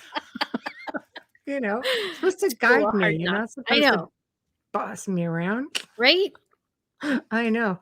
Like I said, I've been pretty good with my guides. It's just except for the scowly guy, which Right. I always go back. I was very insulted when I thought it was pretty funny, the comment I made at the time. And my friend sitting with me is going, he's just scowling. I'm like, Well, it was bad because it never left me. I was pretty bitter about it. Like, why do I have to have such a freaking stick in the mud for a guide? Come well, on. it's just one of your guides. He is, yeah. I've One. been told I've had a Yeah. few. Thank gosh. And they're very patient. I'm that meme where that little angel's pushing that person's foot saying, come on, trying to guide them, push them in the right Right. direction. That would be me because I'm just like, okay, whatever. Yeah. Amelia says, one of mine is so sarcastic. Oh, we'll get to you. Hold on, it's moving around. Okay, one of mine is so sarcastic, it's exhausting, right? Okay, last question. Absolutely. Go ahead, Kelly. Whenever you're ready. Okay, I'm just going to be putting that together. So, what do you have as we're nearing the top of the hour? What do you have coming up for this year then, or the next upcoming few months? What's on the docket for Nicole? So one of the things that I'm working on is creating a spiritual protection course. So Ooh, that sounds exciting. yeah. So I had a workshop that I taught on that and everyone really liked it. So I'm looking at turning that into a class.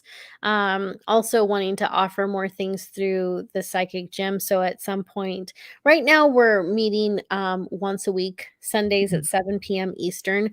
But my goal is to get enough people in there and also find a couple other good teachers so that we can actually have classes every day, so that there is a live class available every single day.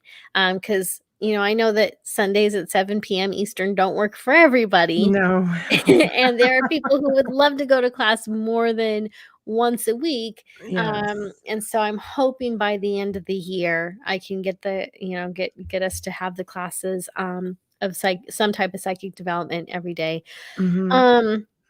So I mean right now, and then I've got a podcast that's launching soon. So Oh, I won't God. Okay. Tell us yeah. about that. Well, it's I'm hoping to launch it in March, and I say hoping because March is kind of around the corner already. Right. Pretty much. I think you got pretty much 2 weeks. Yeah. So We're there. yeah, so I already have interviews set up for that. But anyways, the name of that is going to be Psychic Confidence. And it is Ooh, I all about, like it. yeah, all I about how like to it. enhance your confidence as a psychic. So we'll have different people on there like pet communicators, mediums, energy healers. And I'll also open up with a segment where I answer a question from the audience. So, if Very nice. anyone listening wants to send me a question that could possibly be answered on my podcast, you can send that to asknicole@guidingechoes.com. Very nice. And yeah, so again, that'll be launching in March, and I've I've already recorded I think like 4 or 5 interviews with different people, so I just need This to, is good. yeah, so Honestly, you should message me because I mean, we're over over 200 shows now, and we have a lot of people who fit that bill that I would be happy to put you in contact with that would be fantastic. if you'd like to. Yeah, I mean, Yeah, near-death experiences, out-of-body experiences, like all sorts of that stuff. that'd be awesome. Good, we're gonna do it. Yes, I Yeah, love it. Amelia, does he need a network? Yeah, actually. Our network's always looking. And we have like, millions of people too. So it's really good. Just a thought, food for Well, thought. message me. We'll talk about it. We'll talk. We'll do some jamming. Okay, now Yeah. where is it? Hold on. Okay, this was that question. What about new babies coming in? My 8-month-old is on a different level. What, than the 9-year-old who's telling you the universe is within you? Pretty sure they're both on some kind of crazy level that is pretty amazing. This Okay. is something that has been coming up recently in readings where there are babies being born, these little infants, and they somehow seem more intelligent and more alert, and more, I want to say, cognizant of their surroundings than well, I want to say than just other babies. And so this is something that's been coming up more in readings. It's really interesting to see that Mhm. cycle.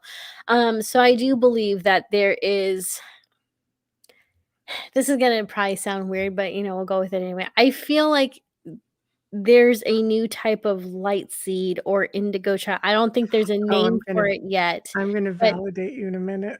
okay. Yeah, there's Not there's weird at all. there's a new something and there's no title for it yet, but these children are coming through and they are highly intelligent and highly sensitive, so they're both.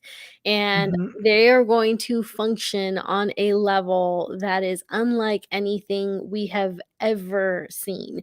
And I do mhm, believe that we've got some new, I want to say, almost new ascended masters that are coming in. So these are new prophets that are coming in. mhm, And as infants, they are going to be very, very different. And mhm. they're the type of kids that will self isolate, not because they don't like other people, but because they're actually fine in their own company. Right. And I think that they're interacting with the universe consistently. Mhm, And so that's what I believe is going on, just based on what I've channeled, what I felt, mhm. and the different things that I've been hearing from moms, who are, I'll do a reading for someone and I'll tap into their 7-month-old kid who's still Right, alive and right. tell them all about this, like, enormous little kid, but in my mind, I'm thinking this is a 5-year-old, and they're like, "No, he's only 7 months." I'm like, "What?" No, not inside, right? So Right? no. I have to tell you, I had an elderly man that came to me, 2, 3 years ago because he had an attachment. And his assistant is the one who messaged me because of the light work. He did a big light worker, but a planetary worker. He only worked with animals, whales, dolphins, the planet. We could Oh, okay. rearrange. He taught me how to rearrange, like move ley lines and do all kinds of things. It's just phenomenal. But one thing he said to me 2 years ago, and he said, there's going to be a round of children coming in. He goes, these souls have never been here before. Yep. These souls are going to be incredibly gifted. It's unlike anything anyone has ever seen. And it goes, it's already started. He said, I was just like, wow. And he doesn't mess around. Like he's always very cautious about what he speaks about. You know, he's an older man. He's Yeah. not interested in fame, fortune. He keeps himself very quiet. He does unbelievable work. But when he said that, you know, he goes, you have indigo children, you have crystal children. He goes, these children are going to be, This is new.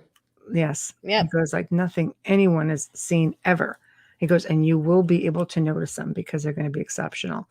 And I thought, wow. So when you said that, my skin kind of just tingled, like, okay, there's validation for both of you, I think.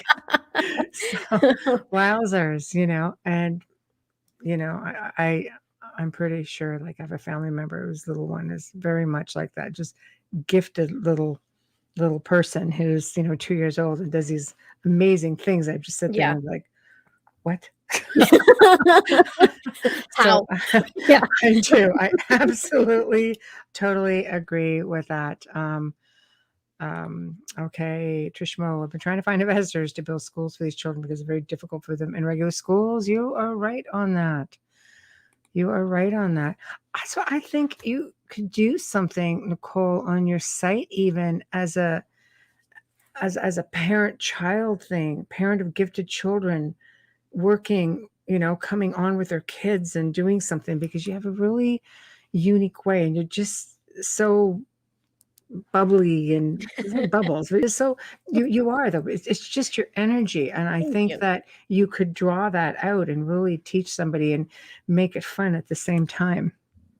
Well, yeah, I try to make everything fun, Yeah. actually, when it comes to learn, especially psychic stuff, because it's like if it's not fun, you're not gonna stick to it. Like if you hate it, you're not Yeah. you're not gonna stick to it. So No, it's true. But some people who just don't know really how to deal with their children. And right. if this next round of, you know, whatever they are, 5-dimensional, 6-dimensional, or density Yeah. beings are going to be coming out full throttle. The guest last night said something along the lines of that scrap DNA that we have. Mm. He mentioned a child in China that they had under lock and key because his abilities are so unbelievable Wow. that they just don't know what to do. Like living, existing in the world as it is very difficult. So if this is what's coming, I think there's gonna be a lot of guidance needed. Yeah. Well, I'll definitely I'll make a note and think about it and Yeah, let me get. I'll be your look agent. into it. Get out of the way. Yeah. Yeah. You're gonna be calling me every day. Are you working on it? Are you working on it? I Hey, know. What are Nicole, you you doing working right on it? now? What are you doing right now?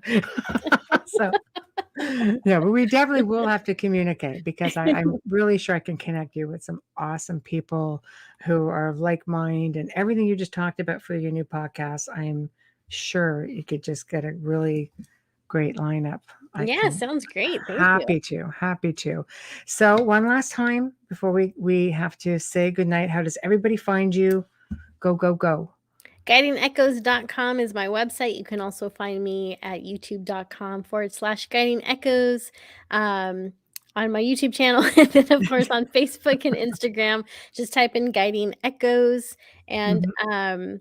and also be on the lookout, because on Instagram, there is a huge issue with psychics cloning the entire profile of other psychics and impersonating us. So I've got 2 Oh, great. impersonators. Yeah.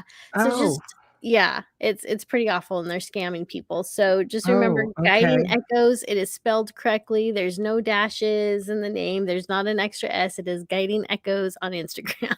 Okay. And the Spelled new correctly. podcast is supposed to be coming out beginning of In March. March. Yes. Yes. Sometime in So March. Could be end of March. it might Did be. we? I've got a lot of editing to do. Got a Okay. lot of editing. So Yeah, they and should that's gonna be watch called out for Psychic that. Podcast. Or a Psychic Okay. Confidence, yeah. Okay, perfect. Well, thank you for joining. Amelia's in chat, but thank you for joining us tonight. Yeah, And thank you, Amelia. yes, it was a whole lot of fun. And maybe we can actually do this again sometime. Yeah, I'd love it. Okay, it's a date. We'll do it. Perfect. All right, let me get my intro. I got to say goodnight to everybody now. So thank you. And I will be in touch with you, lovely lady. Sounds good. All right, darling. Well, we have come to the end of another super fantastic segment here on the Outer Realm. Amelia's been in chat and she's just been a busy little bee. So big thank you to everybody who's in chat. And you guys are just awesome. You make it so much more fun. Huge thank you, Nicole Antoinette. Definitely delightful. So thank you for being here and joining us. Please remember, guys, to stop by the UFO Paranormal Radio Network. Don't just subscribe, become a member and get to see a lot of whole awesome content that you're not really going to see on the regular channel. Sorry, you're just not. Big thank you to Folgers Coffee again, who have been with us since day one. Because of you, we are still here and we are still going strong for you. And thank you to Dr. Snick, aka Justin Snicker, for providing us with your voice and your music for the intro and the outro. So find us on the Outer Realm on Facebook, show us some love, give us a follow. If you need to contact us, I get so many messages in a day. Please, please, please just go to the Outer Realm contact at gmail.com, the Outer Realm contact at gmail.com. For next week, Wednesday, we've had a quick reschedule from a guest in Scotland who you all know and love, but unfortunately, reschedule. So I promise you, however, we will have an amazing guest for you as always. Thursday evening is one I have been really looking forward to. We are thrilled to bring to you for the very first time, Mr. Brad Olson, who is the author of a very popular esoteric series, Modern Esoteric, Future Esoteric, and Beyond Esoteric. And oh my gosh, I've been reading it and all I could say is, wow, I think this show is going to blow a few minds. So you're not going to want to miss this at all. Don't forget Joe and I on the Gray Zone Uncensored this coming Saturday, 5 till 7 Central, 6 to 8 p.m. Eastern. The only place you will see the archive is on the member section of UFO Paranormal. So if you want to catch it live, that's the only chance you're going to get. So have a wonderful, fantastic weekend, people. We will see you here next week, and we love you, and all of you behave.